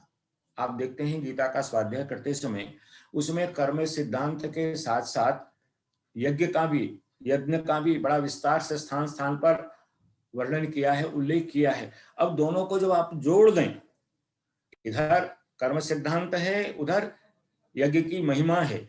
यज्ञ में पूरी बात कहने का इस समय अवसर नहीं है, लेकिन एक शब्द आपको बार बार यज्ञ करते समय, अग्निहोत्र करते समय कानों में पड़ता है, इदं नमम अग्नये स्वाहा, इदम अग्नये इदं नमम प्रजापतये स्वाहा, इदम प्रजापतये इदं नमम। तो ये जो इदं नमम मैं कर रहा हूं, यज्ञ कर रहा हूं, लेकिन वो परोपकार की भावना से कर रहा हूं, कर्तव्य कर्म मान करके कर रहा हूं। ये मेरा नहीं है, इससे मुझे कुछ नहीं लेना है, ये समाज का है, ये राष्ट्र का है, ये मानवता का है, मेरे परिवार का है, सबके कल्याण के लिए है, पर्यावरण की रक्षा के लिए, प्रदूषण को समाप्त करने के लिए है। तो यही बात निष्काम कर्म करते समय किसी प्रकार का कोई स्वार्थ।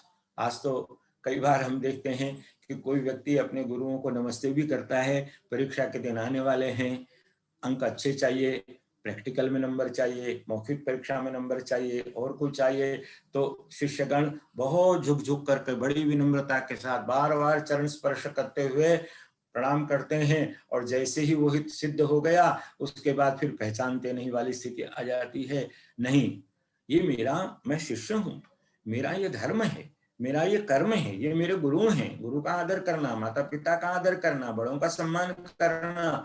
हमारे यहाँ तो संस्कृत में छोटी छोटी बातों को भी इस प्रकार से मस्तिष्क में, हृदय में, मन में स्थापित करने का प्रयत्न किया गया है। अभिवादनशीलस्य नित्यं वृद्धोपसेविनः चत्वारि तस्य वर्धन्ते आयुर्विद्या यशो बलम्। कितना सरल, कितना सुगम मार्ग है, केवल अभिवादन करना है। अपने माता पिता को प्रातः सायं करना है, अपने गुरुजनों को, बड़ों को एक क्षण भर में प्रणाम करना है, और उसका फल कितना है? चत्वारि तस्य वर्धन्ते, उसकी 4 चीजें बढ़ती हैं, आयु, विद्या, यश और बल। बताइए, ये 4 चीजें यदि जीवन में प्राप्त हो जाए तो कि 5वीं किसी वस्तु की आवश्यकता है ही नहीं, इसी में सब कुछ आ जाता है। संस्कृत भाषा में, हमारी संस्कृति में आशीर्वाद देने की भी एक कितनी उत्तम परंपरा होती है। हम किसी विवाहिता नारी को आशीर्वाद देते समय केवल एक ही शब्द बोलते हैं, सौभाग्यवती भव। हमने उसको सौभाग्य का आशीर्वाद दे दिया, इसका मतलब हुआ कि उसका पूरा परिवार सुखी रहे, पति दीर्घायु हो। आपने कभी ध्यान दिया हो, जब हमारे यहाँ पाणी ग्रहण संस्कार होता है, विवाह संस्कार होता है और अग्नि की परिक्रमा करते हैं वर और वधू, और उस समय वधू के ओर से एक मंत्र बोला जाता है, आयुष्मान अस्तु मे पतिर एधंताम जातयो मम। वधू जो आज पहली बार वर के साथ अग्नि की परिक्रमा कर रही है, वो परमात्मा से, अग्नि देवता से प्रार्थना करती है, और ये केवल भारत की बेटियां ही कर सकती हैं। भारत की बेटियां इसीलिए महान हैं, इसीलिए यत्र नार्यस्तु पूज्यन्ते रमन्ते तत्र देवता की बात कही गई है। क्यों? क्योंकि वो परिक्रमा कर रही है, साथ में उसका पति है, वर है, और वो क्या कहती है, आयुष्मान अस्तु मे पति, प्रभु मेरा पति दीर्घायु हो, आयुष्मान हो। और उसी वाक्य में एधंताम ज्ञातयो मम, अर्थात मेरे भाई का, मेरे पिता का, मेरा जो बाबुल का कुल है, वो भी एधंताम सदा समृद्धि को प्राप्त होता रहे। एका क्रिया द्व्यर्थ करी प्रसिद्धा, आम्रास्य सिक्ता पितरश्च प्रेणिता। ये संस्कृत की बात है, इसको अंग्रेजी में नहीं कहा जा सकता। अंग्रेजी में कहेंगे तो कहेंगे कि एक पत्थर से और 2 शिकार, वहां शिकार, हिंसा, मारना, पीटना। और हमारी संस्कृत भाषा में, भारतीय संस्कृति में प्रेम, आनंद, सुख की वर्षा। तो ये कर्मयोग, योगस्थ कुरु कर्माणि सम्यं त्यक्त्वा धनंजय सिद्धि सिद्धो समो भूत्वा समत्वम योग उच्यते। ये जो समत्व की बात है, पूरी गीता में आप पढ़ेंगे, स्थान स्थान पर किसी न किसी रूप में समत्व की बात कही गई है। सुख दुखे समे कृत्वा लाभा लाभो जया जयो ततो धाय युज्यस्व।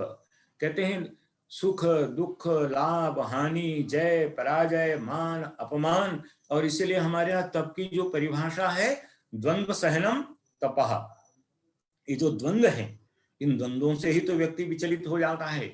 आज संसार में जो सबसे बड़ी समस्या है, व्यक्ति अपने दुख से दुखी नहीं है, बल्कि दूसरे के सुख से दुखी है।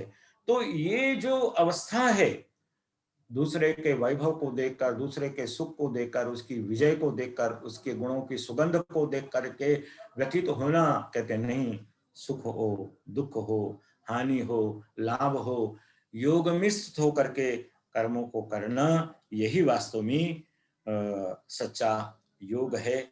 और बुद्धि युक्तो जहातिह उभे सुकृत दुष्कृते तस्माद् योगाय युज्यस्व योगः कर्मसु कौशलम्। योगः कर्मसु कौशलम् छोटे से वाक्य में सारे जीवन का सार समाहित कर दिया। जो बुद्धिमान व्यक्ति है वो सुकृत और दुष्कृत दोनों को छोड़ देता है और अपने कर्म में संलग्न हो जाता है, और कर्मों में कुशलता ही योग है।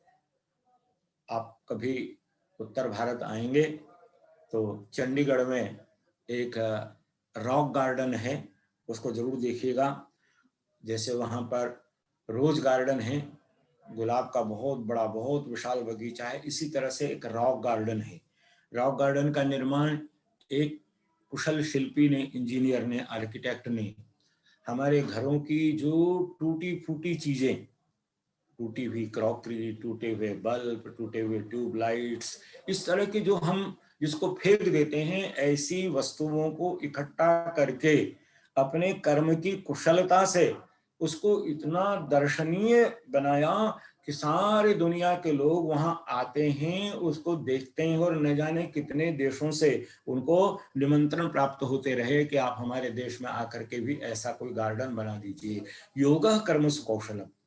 अब हमारे प्रधानमंत्री जी कर्म की कुशलता की बात कहते हैं, छोटे से छोटे व्यक्ति किस तरह से बहुत बड़ा काम कर सकते हैं, इस और उनका आग्रह रहता है।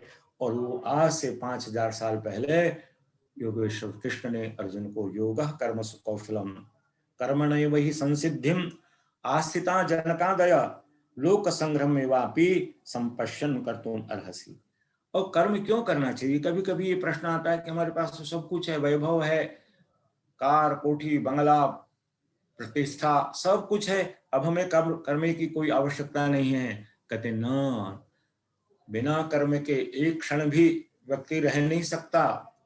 यदि यद आचरति श्रेष्ठ तत्तदेवैतरो जन स यत् प्रमाणम कुरुते लोकस्तदनुवर्तते। कर्म इसलिए करना चाहिए कि श्रेष्ठ जन, महाजन, उत्तम जन, समाज जिनको आदर की दृष्टि से देखता है, ऐसे व्यक्ति जब कर्म करते हैं तो उनके कर्मों का अनुसरण अन्य सामान्य जन करते हैं। इसलिए हमको जीवन में कर्म करना चाहिए। और यहां तक कहा 18वें अध्याय में, स्वकर्मणा तम अभ्यर्च्य सिद्धिम विन्दति मानवः। कहते हैं उस परमात्मा की पूजा ओम ओम ओम, वो जाप भी ठीक है, कुछ समय तक वो करना चाहिए, राम राम का भी जाप, जो जिसको अच्छा लगता है वो जाप करे। लेकिन कोई व्यक्ति प्रातः काल से लेकर के रात्रि पर्यंत केवल माला ही घुमाता रहे, केवल जाप ही करता रहे, कोई काम न करे, तो ऐसा व्यक्ति न घर में अच्छा होगा, प्रिय होगा, न समाज में उसकी प्रतिष्ठा होगी, न परमात्मा की दृष्टि में उसका कोई महत्व होगा। इसलिए कहा गीता में, स्वकर्मणा तम अभ्यर्च्य, उस परमात्मा की अर्चना, उसकी पूजा, उसकी वंदना अपने कर्मों से करके, और उससे व्यक्ति सिद्धि को प्राप्त होता है। स्वेन क्रतुना संवदेत। क्रतु शब्द संस्कृत का बहुत प्यारा शब्द है। इसके वैसे तो बहुत सारे अर्थ हैं, लेकिन क्रतु के 3 मुख्य अर्थ हैं। क्रतु का एक अर्थ होता है कर्म, क्रतु का एक अर्थ होता है यज्ञ, क्रतु का एक अर्थ होता है प्रज्ञा, बुद्धि। अब आप तीनों अर्थों को मिला लीजिए। बुद्धि पूर्वक, भगवान ने बुद्धि दी है हमको। मानव के पास सबसे बड़ा जो खजाना है, सबसे बड़ा जो धन है, वो बुद्धि ही तो है। चाणक्य यही तो कहा करते थे कि सब चले जाओ, कोई भी छोड़ करके मुझे चला जाए, मुझे कोई चिंता करने की बात नहीं है। ये याता किमपि प्रधार्य हृदये पूर्वं गता एवते ये तिष्ठन्ति भवन्तु तेपि गमने कामं प्रकाम उद्यमा एका केवलम अर्थ साधन विदौ सेना शतेभ्योधिका नंदोन्मूलन दृष्ट वीर्य महिमा बुद्धिस्तु मागान मम। मेरी बुद्धि मुझे छोड़ करके न जाए। तो कहते हैं कि उस बुद्धि से स्वेन क्रतु, क्रतु, क्रतु का अर्थ बुद्धि, क्रतु का अर्थ कर्म और क्रतु का अर्थ यज्ञ। अब तीनों को मिला दीजिए तो क्या अर्थ हुआ? बुद्धि पूर्वक सोच विचार करके और यज्ञ अर्थात परोपकार की भावना से, इदन्न मम की भावना से जो कर्म किए जाते हैं, वो कर्म ही व्यक्ति को कर्म योग की सीढ़ियों से ऊपर चढ़ाते हुए उसकी सरिता, उसके जीवन नैया को, उसके जीवन को पार कर देती है। और इसी प्रकार से ज्ञान योग की महिमा से सारी गीता भरी पड़ी हुई है। जब चर्चा की उन्होंने कि कौन कौन उस भगवान की भक्ति करते हैं, कौन उसकी उपासना करते हैं, तो वहां का चतुर्विधा भजन्ते माम जनः सुकृतिनो अर्जुनः आर्तो जिज्ञासु अर्थार्थी ज्ञानी च भरतर्षभ। कहते हैं 4 प्रकार के लोग मेरी पूजा करते हैं, मुझे स्मरण करते हैं। आर्त जो पीड़ित हैं, कोई कष्ट आ गया तब हम परमात्मा को याद करते हैं कि प्रभु बचाओ, प्रभु रक्षा करो, फिर भूल जाते हैं। दुख में सुमरण सब करे, सुख में करे न कोई, जो सुख में सुमरण करे तो दुख काहे को होए, ये हमारे संतों ने कहा है। जिज्ञासु जो जानना चाहता है कि इससे क्या मिलता है, वो भी भगवान का भजन करते हैं। अर्थार्थी, जब परीक्षाएं होती हैं, जब हम इंटरव्यू देने के लिए जाते हैं, तो जो सामने कोई भी देवालय आ जाए, मंदिर आ जाए, तो मस्तक झुका करके हाथ जोड़ करके करते हैं कि नौकरी लग जाए, अच्छे नंबर आ जाए। लेकिन जो अंतिम श्रेष्ठ परमात्मा के भक्त हैं, उपासक है। ज्ञानी च भरतर्षभ, ज्ञानवान, अर्थात इसके बिना मुक्ति नहीं हो सकती। ऋते ज्ञानान्न मुक्ति ही, ज्ञानाग्नि दग्ध कर्माणम, ज्ञान की अग्नि से जब विषय वासनाओं के बीज को व्यक्ति दग्ध कर देता है तब उसके कल्याण का मार्ग प्रशस्त होता है। तो नहीं ज्ञानी न सदृशम पवित्रम यह विद्यते। चौथे अध्याय में ये बात कही, श्रद्धावान लभते ज्ञानम तत्परः संयतेन्द्रिय ज्ञानम लब्ध्वा पराम शांतिम अचिरेणा विगच्छति। और उसके बाद ज्ञान योग के बाद भक्ति योग की चर्चा से सारी गीता भरी पड़ी है। पूर्ण समर्पण। मैं हरिद्वार में रहता हूँ, हरिद्वार में गंगा जी हैं, दूर दूर से लोग उसमें स्नान करने के लिए आते हैं। तो एक दृश्य देखने का कई बार अवसर मिलता है। कुछ लोग सीढ़ियों पर बैठ करके लोटे से कुछ पानी ले करके अपने ऊपर गंगा जी के जल के छींटे लगा लेते हैं, सोचते हैं कि गंगा स्नान हो गया। वो गंगा स्नान का आनंद नहीं प्राप्त कर सकते। कुछ बंधु ऐसे होते हैं कि जो पुल पर चढ़ करके गंगा की धारा के बीच में छलांग लगाते हैं और बहुत देर तक पूरी तरह से आकंठ गंगा जल में डूबे रहते हैं। और जब वो बाहर निकलते हैं तो गंगायाम घोषः, गंगा का जल कितना शीतल है, गंगा का जल कितना आनंद देता है, गंगा जल में स्नान करने से कितनी तृप्ति मिलती है, इसकी अनुभूति उनको होती है। तो इसी प्रकार से दूर दूर बैठ करके भगवान को स्मरण कर लेने से बात नहीं बनती। जो अपने आप को पूरी तरह से, कहते हैं कि जो पूरी तरह से यो माम पश्यति सर्वत्र सर्वम च मयि पश्यति तस्याहं न प्रणश्यामि स च मे न प्रणश्यति। तो पूर्ण रूप से समर्पण उस परमात्मा को, और जो अपने आप को पूर्ण रूप से समर्पित कर देता है उसके सारे योग क्षेम आदि की चिंता परमात्मा करते हैं। तो गीता एक ऐसी पावन गंगा है जो वेद रूपी गंगोत्री से निकल करके उपनिषदों का रस लेते हुए भारतीय मनुष्य का सारा जो उज्जवल चिंतन है उसको अपने अंदर समाहित किए हुए विश्व कल्याण के लिए, मानव कल्याण के लिए निरंतर प्रवाहित हो रही है। और इसीलिए न्यायालय में भी जब कोई गीता को अपने हाथ में ले करके वहां घोषणा करता है कि जो कहूंगा सत्य ही कहूंगा, तो उसकी घोषणा पर भी विश्वास किया जाता है। ऐसी ये गीता हमारे घर घर में प्रतिष्ठित हो, हमारे जीवन में आ जाए, हमारे आचरण में आ जाए, हमारी वाणी में आ जाए, व्यवहार में आ जाए, तो हमारे जीवन का कल्याण हो सकता है। और आप जिस प्रकार से अपने विश्वविद्यालय में बालकों के निर्माण को मुख्य बिंदु मानकर, लक्ष्य मान करके, और उसी के चारों दिशाओं में शोध कार्य, प्रकाशन कार्य, चिंतन, ये सारा का सारा आप कर रहे हैं। मैं आप सबको प्रणाम करता हूं, आपको रोम रोम से बधाई और शुभकामनाएं देना चाहता हूं। और कभी परमात्मा की कृपा हुई, कभी ईश्वर का अनुग्रह हुआ, तो प्रत्यक्ष रूप से उस भूमि की माटी को चंदन के समान अपने माथे पर लगा करके और उसको प्रणाम करके मैं भी अपने आप को धन्य समझूंगा, क्योंकि बालक पर ही सारा विश्व केंद्रित है। हमारे संस्कारों की, 16 संस्कारों की जो परंपरा है उसमें अधिकांश संस्कार बाल्यावस्था में हैं। जन्म से पूर्व और जन्म के तुरंत बाद जल्दी जात कर्म संस्कार होता है, जिह्वा पर लिखा जाता है ओम, कान में पिता कहता है वेदोसी, अन्नप्राशन, निष्क्रमण, नामकरण, ये बहुत सारे संस्कार हैं। इसका मतलब है कि जो कुछ भी बनाना है बालक को बाल्यावस्था में ही उसको बनाया जा सकता है। और कितना अच्छा हो कि ऐसे आपके बालकों के हाथों में गीता पहुंच जाए, गीता के श्लोक पहुंच जाए, छोटे छोटे बालक आसन लगा करके सीधे बैठ के और गीता के मंत्रों का सस्वर पाठ करें तो स्वर्ग का अवतरण वहीं पर हो जाएगा। इन्हीं शब्दों के साथ पुनः आप सबका बहुत बहुत धन्यवाद। संस्कृत विभाग तो मेरा अपना परिवार होता है। संस्कृत के विद्वानों को जब मैं देखता हूं तो मन प्रसन्नता से भर आता है। मैं आप सबको बहुत विनम्रता के साथ प्रणाम करता हूं। धन्यवाद। Thank you sir, thank you. Mahavir ji, जी महावीर जी, जी जी मैं एक छोटी सी बात कहना चाहूंगा। जी जी जी कि गुजरात तो वैसे भगवान श्री कृष्ण की हाँ जी जन्मभूमि जी, रही है।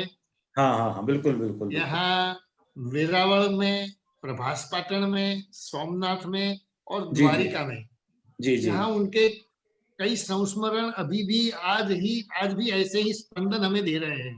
जी, बिल्कुल ठीक बात है। हमारी इच्छा ऐसी है कि कभी कभी आप यहाँ पधारें, प्रत्यक्ष नहीं, बिल्कुल दर्शन बिल्कुल दें। बिल्कुल बिल्कुल इस आऊंगा, बिल्कुल आऊंगा साहब। और आपका पावन भूमि पर आप पधारें और हमारी यूनिवर्सिटी में भी एक बार पधारें तो बड़ा बिल्कुल आनंद। आऊंगा। बड़ा स्नेहिल दर्शन, आपका स्नेहिल निमंत्रण मुझे सदा स्मरण रहेगा और मैं निरंतर प्रयत्न करूंगा कि आपके सानिध्य को प्राप्त करूं और आप सबके दर्शन करूं।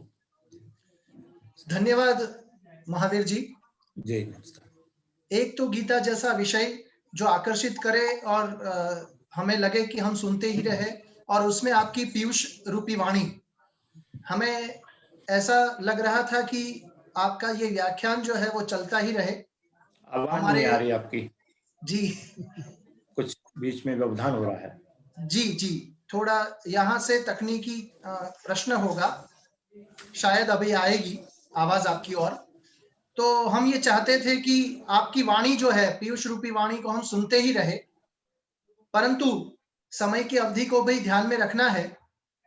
आपने, हमारे गुजराती में एक कहावत है कि गागर मा सागर, तो बहुत ही गागर रूपी सागर में की तरह आपने पूरा गीता का जो आचमन हमें करवाया है, उसके लिए हम सब संस्कृत डिपार्टमेंट की ओर से, चिल्ड्रंस यूनिवर्सिटी की ओर से आपके, मुझे लग रहा है कि वो शायद निकल चुके हैं। है। हाँ जी, जी कुछ आवाज बीच में कट गया था। जी जी जी जी। महावीर जी, मैं ये कह रहा था कि एक तो गीता जैसा बहुत ही रोचक और बहुत ही आकर्षक और प्रेरणा देने वाला विषय, और उसमें आपकी पीयूष रूपी वाणी, हमें ऐसा लग रहा था कि हम आपको सुनते ही रहे।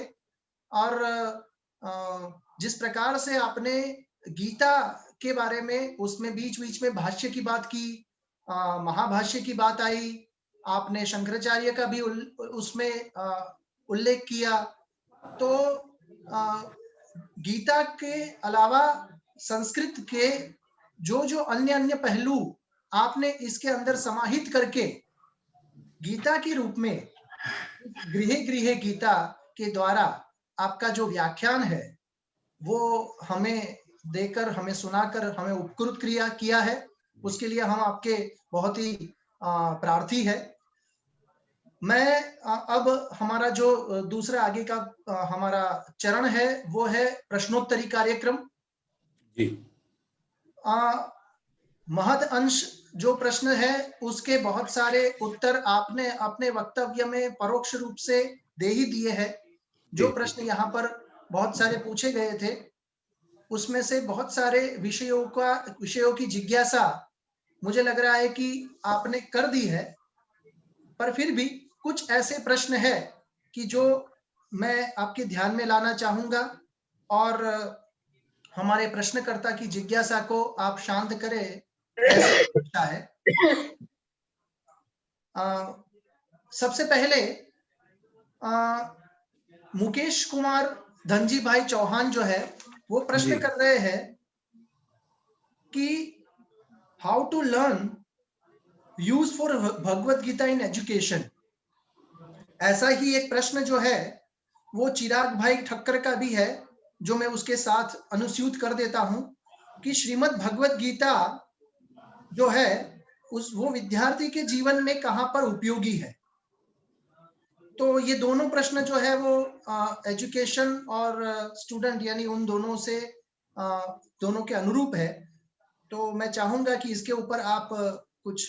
जी जी, बहुत अच्छी बात हम दोनों श्रोताओं के मन में आ रही है कि जैसा मैंने प्रारंभ में कहा था कि हमारा जो वैदिक वांग्मय और सारा विशाल जो दर्शन शास्त्र वगैरह है उसको बाल बुद्धि सरलता से नहीं समझ सकते। विकल्प के रूप में गीता के कुछ बहुत अति सरल कुछ श्लोक हैं, उनका एक संग्रह करके, उनका एक संकलन करके और नीचे से ऊपर चौथी पांचवी कक्षा से लेकर के थोड़ा थोड़ा ऊपर बढ़ते बढ़ते बढ़ते हम यदि उस संकलन को पाठ्यक्रम में स्थापित कर दें और उनको सस्वर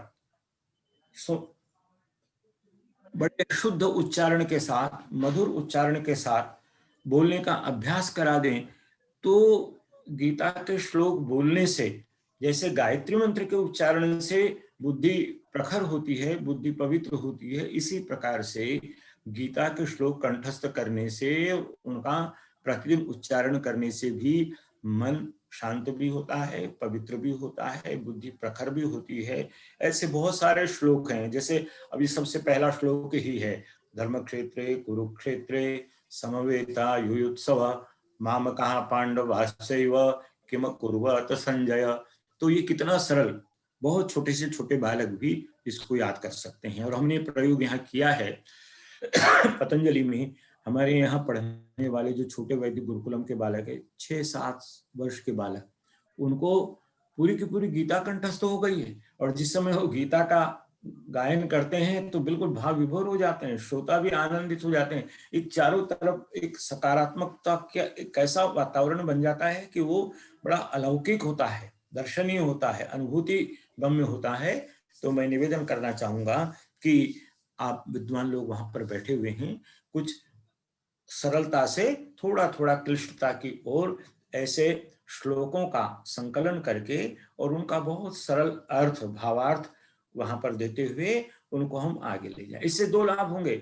जहां गीता कंठस्थ होगी, गीता का संदेश मिलेगा, वह संस्कृत भाषा के शिक्षण में भी उनको बहुत सहायता मिलेगी। जैसे पंचतंत्र है, तो पंचतंत्र पढ़ने पढ़ाने से संस्कृत भी अच्छी होती चली जाती है और उसके साथ साथ कहानियों के माध्यम से रोचकता भी बनी रहती है। इसी के साथ मैं जोड़ना चाहूंगा कि उपनिषदों की जो कहानी जिन पर गीता आधारित है, तो उपनिषदों की छोटी छोटी कहानियां बहुत सरल भाषा में, कुछ पुस्तकें प्रकाशित हैं, बहुत सारी ऐसी छपी हुई हैं जिनमें कहानियां हैं,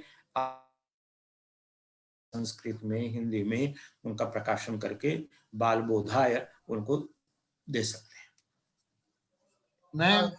मैं भी जय भाई एक मिनट लूंगा इसके लिए। जी, जो जिस प्रकार से आदरणीय महावीर जी ने जो मार्गदर्शन दिया कि हम कैसे इसको अभ्यासक्रम के अंदर समाविष्ट कर सकते हैं या विद्यार्थियों तक पहुंचा सकते हैं, मुझे लगता है कि प्रत्येक अध्याय में जो भी मर्म है, अध्याय का जो मर्म है, तो हम यदि 1 या 2 कहानियों के रूप में, जैसे उन्होंने बताया ही है उपनिषदों की या ऐसी कहानियों को, तो बिल्कुल अनुरूप मर्म और उसके केंद्रीय विचार के अनुरूप कोई कहानियां ढूंढ करके हमने छोटी छोटी ऐसी किताबें बनानी चाहिए। 18 अध्याय के लिए एक 100 पन्नों की एक अच्छी किताब बन सकती है। ये हमने ऐसा पाठ्यक्रम हम हमारे संस्कृत विभाग में कर सकते हैं। बिल्कुल ठीक है, बहुत अच्छा है, बहुत। उसमें बीच बीच में एक कहानी के बीच में एक चित्र भी सुंदर सा दे दिया जाए जो कहानी को रिफ्लेक्ट करता हो, उस श्लोक को भी जो रिफ्लेक्ट करता हो, ऐसा एक सुंदर सा चित्र भी उसमें दिया जा सकता है। जी, धन्यवाद महावीर जी। मैंने जैसे ही आपका ये जो बहुत ही अच्छा सुझाव सुना, वैसे ही मेरे ध्यान में आया था कि हमारे कुलपति श्री इसको तुरंत ही अनुमोदन देंगे ही, और ऐसा ही हुआ तो हम अब संस्कृत विभाग की ओर से हम सज्ज है कि इस कार्य को हम करेंगे। इसी प्रकार से दूसरा एक प्रश्न जो है वो चिराग भाई ने पूछा है, मुकेश भाई माफ कीजिएगा जी, उन्होंने पूछा है कि how to develop interest in Vedic knowledge in student. Deepika बहन और मुकेश भाई का थोड़ा मिलता जुलता प्रश्न है, how to develop interest in Vedic knowledge in student. हाँ, ये बहुत अच्छी बात है कि जो हमारी बहुत बड़ी एक तरह से थाती है, बहुत बड़ा हमारा वैभव है, प्राचीन वैदिक साहित्य। आप देखा होगा आपने कि जिस तरह से बाणभट्ट की कादम्बरी में विंध्याटवी का वर्णन इतना कठिन, इतना एक ही समस्त वाक्य है, लेकिन उसी कादंबरी में बहुत छोटे छोटे वाक्य भी हैं। किम आस्वादितम, तुमने क्या आस्वादन किया। तो इसी प्रकार से वेद में कुछ मंत्र बड़े क्लिष्ट हैं जिनको बाल बुद्धि सहजता से नहीं समझ सकते, लेकिन बहुत सारे मंत्र ऐसे हैं जो बहुत ही सरल हैं। और वेद मंत्रों में कई प्रकार की शैलियों का भी प्रयोग किया गया है। वहां पर कई आख्यानात्मक शैली है, कहीं कथा शैली है, कहीं प्रश्नोत्तर शैली में भी बहुत सारी बातें कही गई हैं। तो उसमें से जो रोचक मंत्र हैं, रोचक ऐसे प्रसंग हैं, उनको और अधिक सरलता और रोचकता के साथ यदि बालकों के सामने प्रस्तुत किया जाए तो मैं समझता हूं कि उनकी उसमें रुचि बढ़ेगी, उनके मन में उसकी तरफ जिज्ञासा जागृत होगी, और जब जिज्ञासा एक बार जग गई तो फिर धीरे धीरे धीरे सरल से वो कठिन की ओर भी चल पड़ेंगे। धन्यवाद। डॉक्टर भैरवी दीक्षित जी जो हमारे असिस्टेंट प्रोफेसर है हमारे यहाँ, उनको एक प्रश्न हुआ है कि what is the present relevance of Shrimad Bhagavad Gita with reference to child development and parenting. देखिए, ये तो बहुत अच्छा प्रश्न है, और मैं समझता हूँ कि जो बालक हैं और बालक के जो अभिभाविका, सबसे निकटतम संबंध यदि किसी का होता है तो माँ का होता है। माँ ही बच्चे को बनाती है, और इसीलिए यहाँ तक कहा, माता शत्रु पिता वैरी ये बालो पाठितः न शोभते सभा मध्य हंस मध्य।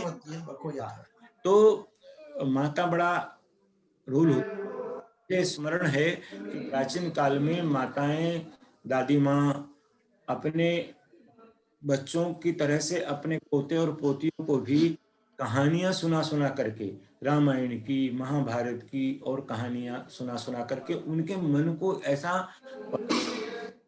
को ऐसा उर्वर बना देती थी कि फिर अच्छे अच्छे जो भी बीज उसमें डाले जाएं वो एकदम से लहलहाते थे। तो इसी प्रकार से माताओं को और परिवार का वातावरण सुखद, आज जो मक्त आ गई, परिवार में विघटन हो रहा है, परिवार बिखर रहे हैं।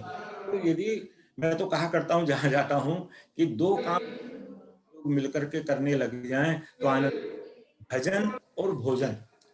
परिवार के लोग मिलकर के भजन करें, गीता के श्लोक बोलें एक स्वर में, इसी तरह से सबके सब एक साथ बैठ करके भोजन करें, तो इससे प्रीति बढ़ती है, प्रेम का विकास होता है। मन में यदि कहीं कोई ग्रंथि है तो वो शिथिल हो जाती है और पारिवारिक वातावरण बनता है। इस दृष्टि से भी गीता के श्लोक, उपनिषद, गायत्री मंत्र में तो इतनी महिमा बताई गई है कि जो निर्बुद्धि से निर्बुद्धि बालक है, यदि वो प्रतिदिन गायत्री मंत्र का जाप करता है तो बुद्धि बड़ी तीव्रता के साथ प्रखर होने लगती है और एकदम परिवर्तन आता है। ये स्थिति गीता के श्लोकों की है। जी धन्यवाद। अंतिम प्रश्न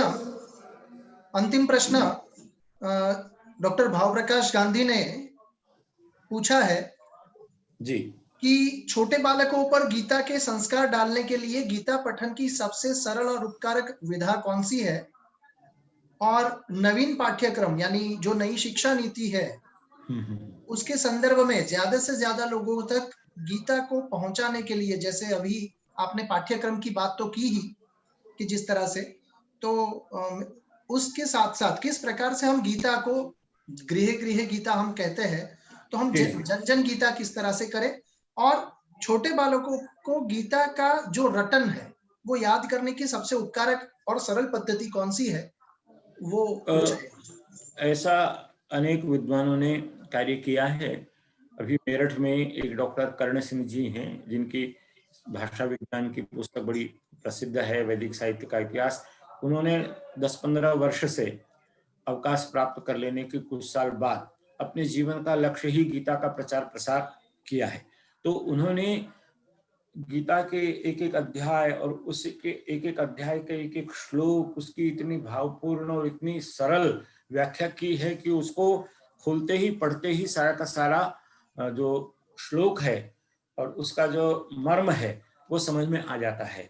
तो इस तरह की सुंदर, एकदम दर्शनीय, बहुत अच्छे मुद्रण वाली पुस्तकें तैयार की जाएं, उसका सरल अर्थ उसमें दिया जाए, तो मैं समझता हूं कि बालकों की भी उसमें रुचि होगी।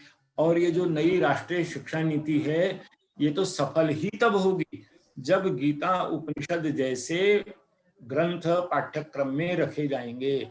चाहे इंजीनियरिंग पढ़ने वाले हों, चाहे मेडिकल साइंस के हों, चाहे मैनेजमेंट के हों, जब तक उनको इससे परिचित नहीं करवाया जाएगा तब तक नया नाम कुछ भी दे दें, लेकिन नाम परिवर्तन से कुछ परिवर्तन नहीं होगा। उसमें ये सब कुछ डालना पड़ेगा। ये प्राण तत्व है, हमारी शिक्षा का प्राण तत्व है।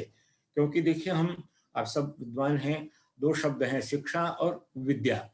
तो विद्या के लिए कहा गया है विद्यामृतम अश्नुते, तो ये विद्या है, ये केवल शिक्षा नहीं है, केवल नौकरी दिलाने वाली, पैकेज दिलाने वाली शिक्षा नहीं है, बल्कि ये जीवन को अजर अमर करने वाली, जीवन को शुद्ध बुद्ध और पवित्र करने वाली, जीवन को ऊंचा उठाने वाली, समाज को जोड़ने वाली, मानव का मानव के साथ पुमान पुमांसम परिपातो विश्वतः मित्रस्याम चक्षुषा सर्वाणि भूतानि समीक्षे, ये जो हमारा चिंतन है उसको साकार करने वाली ये पद्धति है, इसलिए इसको लागू करना पड़ेगा। जी धन्यवाद। जी भाई। तो हाँ भैरवी बहन।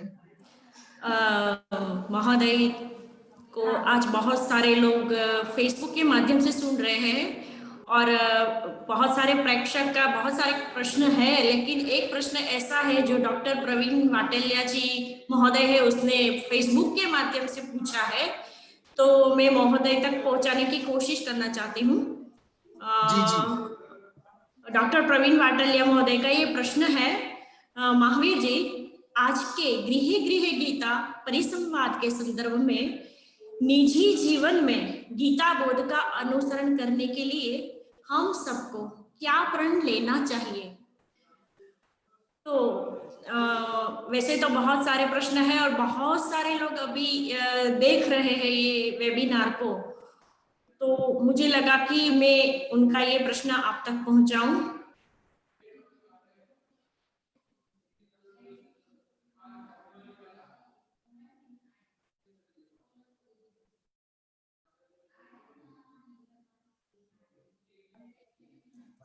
मुझे ऐसा लग रहा है कि महावीर जी जो है वहाँ तकनीकी कुछ परेशानी है, तो अच्छा। दूसरी बार ऐसा हुआ कि वो चले गए हैं। अच्छा।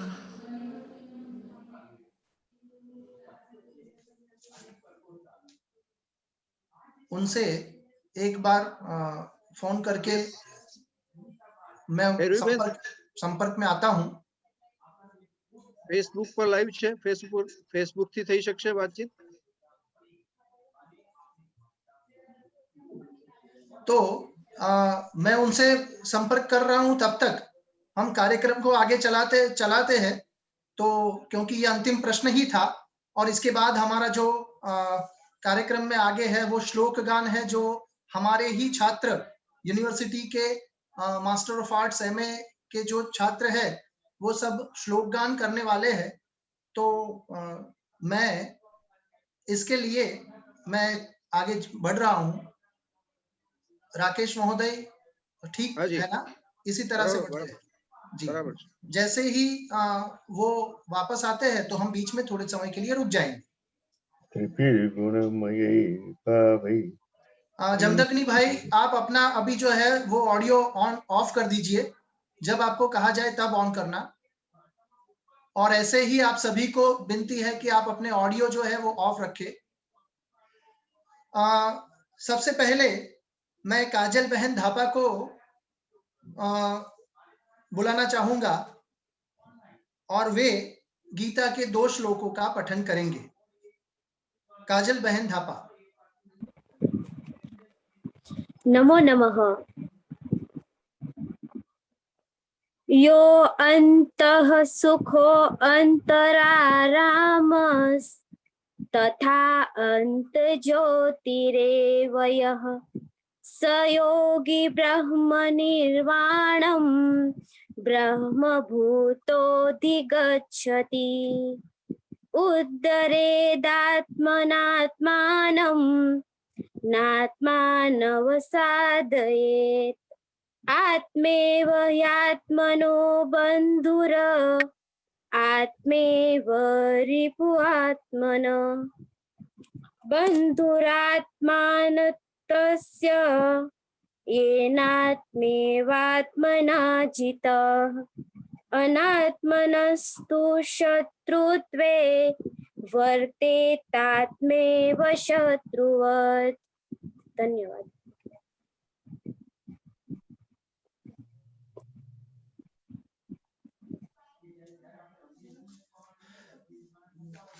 बहुत ही उम्दा प्रस्तुति। अब द्वितीय अनिरुद्ध भाई शास्त्री कि जो हमारे साथ कनाडा से जुड़े हुए हैं, उनको मैं विनती करूंगा कि वह अपने श्लोकों की प्रस्तुति करें। नमो नमः।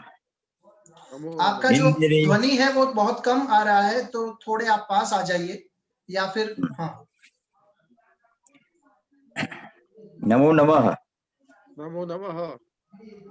इंद्रियाणि पराण्याहुर् इंद्रियेभ्यः परं मनः मनसस्तु परा बुद्धिर् यो बुद्धे परतस्तु स एवं बुद्धे परं बुद्ध्वा संस्तभ्यात्मानमात्मना जहि शत्रुं महाबाहो कामरूपं दुरासदम्।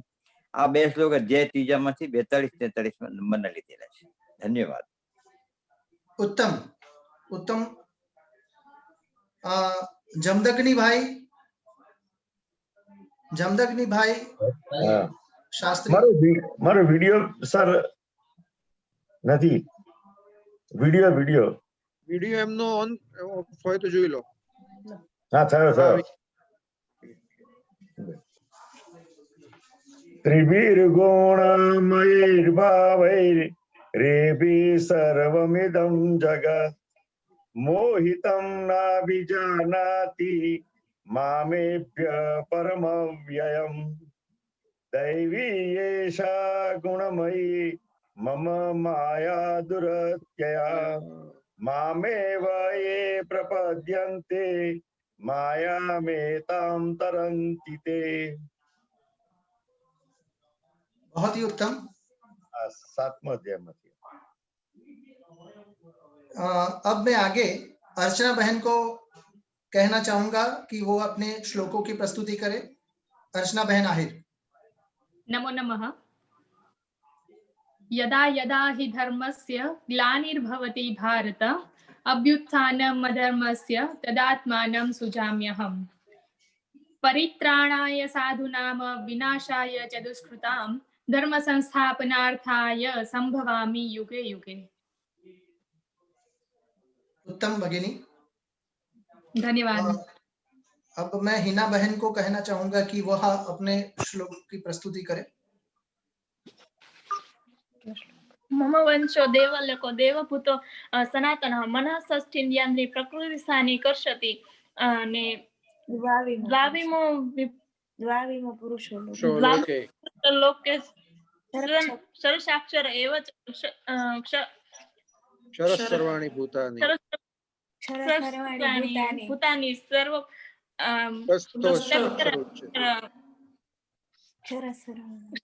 कुटस्थोक्षर उच्यते। उत्तम भगिनी, अच्छा प्रयत्न किया आपने। अंत में मैं कृष्णा बहन कोठीवाल को आमंत्रित करना चाहूंगा। नमो नमः। प्रथम श्लोक छे ऊर्ध्वमूलं मध्य शाख अश्वस्थं प्राहुरव्ययं छन्दासि यस्य पर्णानि यस्तं वेद स वेदवित्। અને પછી એનો જ તે 15મો શ્લોક सर्वस्य चाहं हृदि सन्निविष्टो मतः स्मृति ज्ञानमपोहनं च वेदेश्च सर्वैरहमेव वेदो वेदांत कृत्वेद विदेव चाहम्। उत्तम सर, એટલે સમજાવવાનું છે કે ખાલી બોલવાના જતા? ખાલી બોલવાના જતા? जी उत्तम प्रस्तुति आप सभी ने की। मैं राकेश भाई और भैरवी बहन से और हमारे कुलपति जी से कहना चाहूंगे कि आज एक प्रकार का जो संतोष प्राप्त होता है दादा, कि जिस प्रकार से हमारे मुख्य वक्ता ने आज बात कही, उसमें उन्होंने 16 संस्कारों का जो अपने व्याख्यान में जिक्र किया, और जब जो प्रश्न आए उनमें भी उन्होंने 16 संस्कारों की बात की, और गीता के विभिन्न भागों को किस प्रकार से अभ्यास क्रम में निहित करना चाहिए ये कहा। तो यह एक आज बहुत ही संतोष मिलता है कि जिस प्रकार से हमने एमए गर्भ संस्कार शास्त्र का यह अभ्यास क्रम रचा है, और जिस प्रकार से हमने हम इसमें आगे बढ़े हैं, तो ये महान संतोष मिलता है कि हम सही दिशा में जा रहे हैं। क्योंकि जिस तरह से इन्होंने ये महावीर जी जैसे बहुत ही अच्छे वक्ता और संस्कृत के विद्वान हैं, उन्होंने जिस प्रकार से अपने व्याख्यान में जिन जिन बातों का जिक्र किया, और खास करके चिल्ड्रंस यूनिवर्सिटी के परिप्रेक्ष्य में अभ्यासक्रम में निहित जिन चीजों को अभ्यस्त करने की बात उन्होंने की, तो उसी प्रकार से महद अंश में हमने भी इस विधा में हम आगे बढ़ रहे हैं। तो और आज ऐसे हमारे सातों एमए के जो छात्र हैं, उन्होंने ये प्रस्तुति दी, तो एक बहुत ही आनंद मिलता है कि पूरा एक जो चित्र है संस्कृत विभाग का, वो बहुत ही संतोषप्रद लगता है कि जिस प्रकार से हम आगे बढ़ रहे हैं और हमारे साथ ऐसे छात्र जुड़े हैं, तो बहुत ही आनंद मिलता है। और मुझे लग रहा है कि आपको भी संतोष मिला होगा इस प्रकार का चित्र देखते हुए। मैं अंतिम आभार विधि की जो एक हमारी विधा है, उसको करने के लिए डॉक्टर भैरवी दीक्षित जी से विनती करूंगा। नमस्कार। सबसे पहले तो ये जो राष्ट्रीय वेबिनार संस्कृत विभाग और चिल्ड्रंस यूनिवर्सिटी के माध्यम से आज ये आयोजित हुआ है, तो चिल्ड्रंस यूनिवर्सिटी के जो कुलपति हैं हमारे पास, माननीय हर्षद भाई शाह जैसे वडील कुलपति, जो कि संस्कृत भाषा में भारतीय संस्कृति एवं भारत की ये गीता को जन जन तक पहुंचाने के लिए जो ये वेबिनार का जो टाइटल है, शीर्षक है गृहे गृहे गीता, ये शीर्षक भी हमारे कुलपति महोदय ने ही पसंद किया।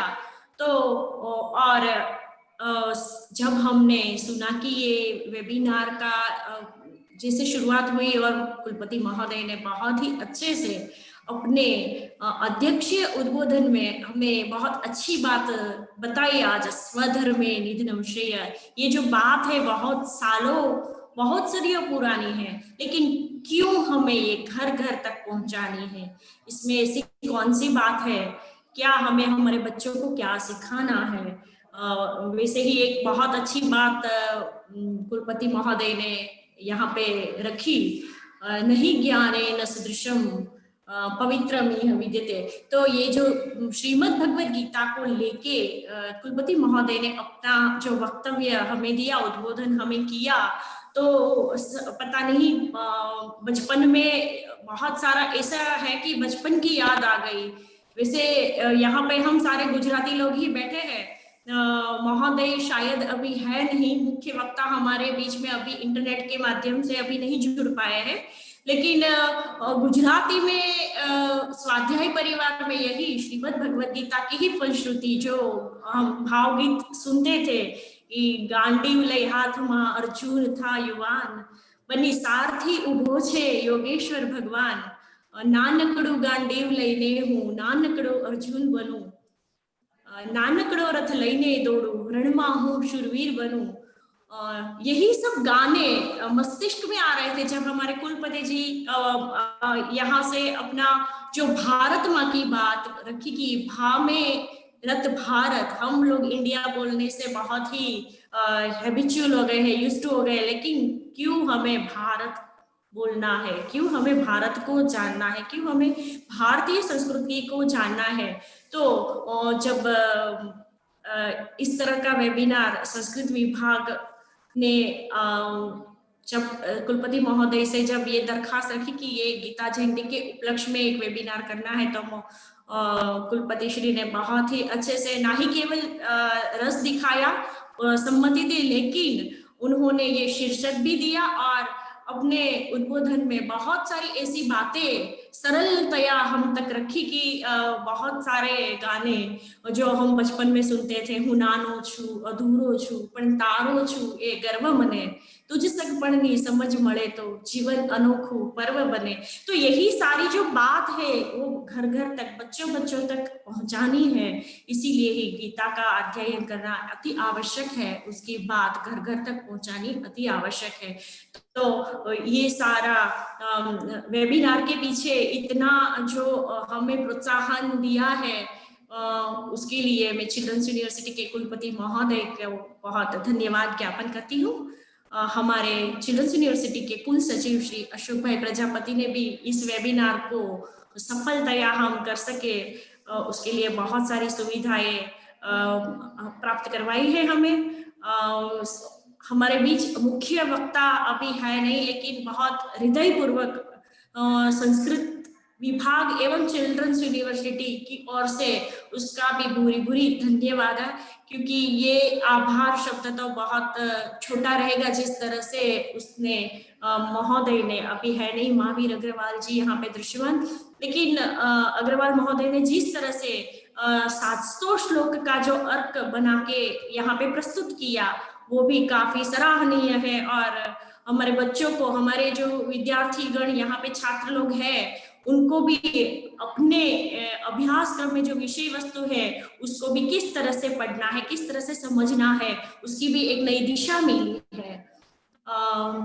हमारे संस्कृत विभाग के भाषा साहित्य भवन के नियामक श्री डॉक्टर राकेश भाई पटेल, जो वैसे तो आज छुट्टी पे है, फिर भी जहाँ पे वो प्रसंग पे गए हैं वहां पे भी ऑनलाइन जूम के माध्यम से ये वेबिनार को लगातार अटेंड कर रहे हैं, तो उनका भी मैं हृदयपूर्वक आभार प्रकट करती हूँ।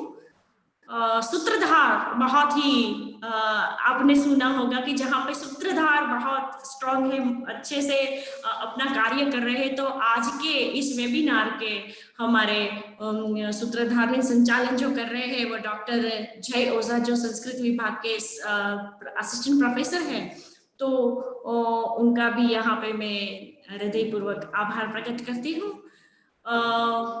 जो बच्चे यहाँ पे दिख रहे हैं, अभी आपको लगेगा कि यहाँ पे दो बच्चे नहीं है, 67 to 68 इयर्स के जो दो बच्चे हैं, हम तो इसलिए बच्चे बोलते हैं कि ये हमारे स्टूडेंट्स है, छात्र हैं, तो उसी दृष्टि से हम बच्चे बोल रहे हैं कि उनको बस एक प्लेटफॉर्म मिलता है गीता गान करने का, गीता का अध्याय का 1-2 श्लोक का पठन करने का। तो ये एक ऐसा प्रकल्प था कि उसको निर्भय होके, इतनी निर्दोषता से,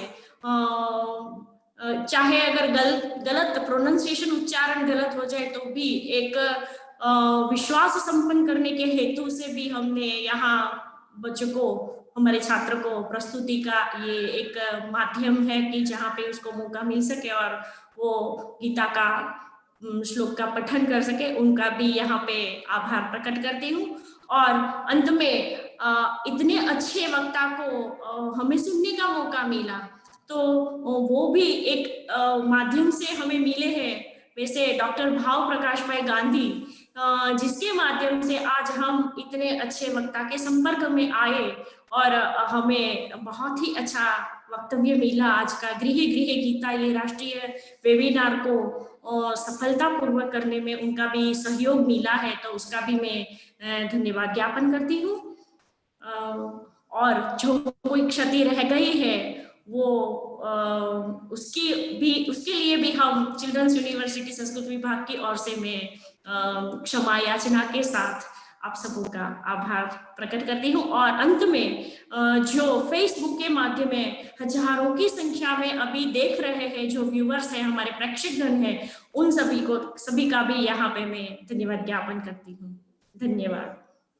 धन्यवाद भगिनी।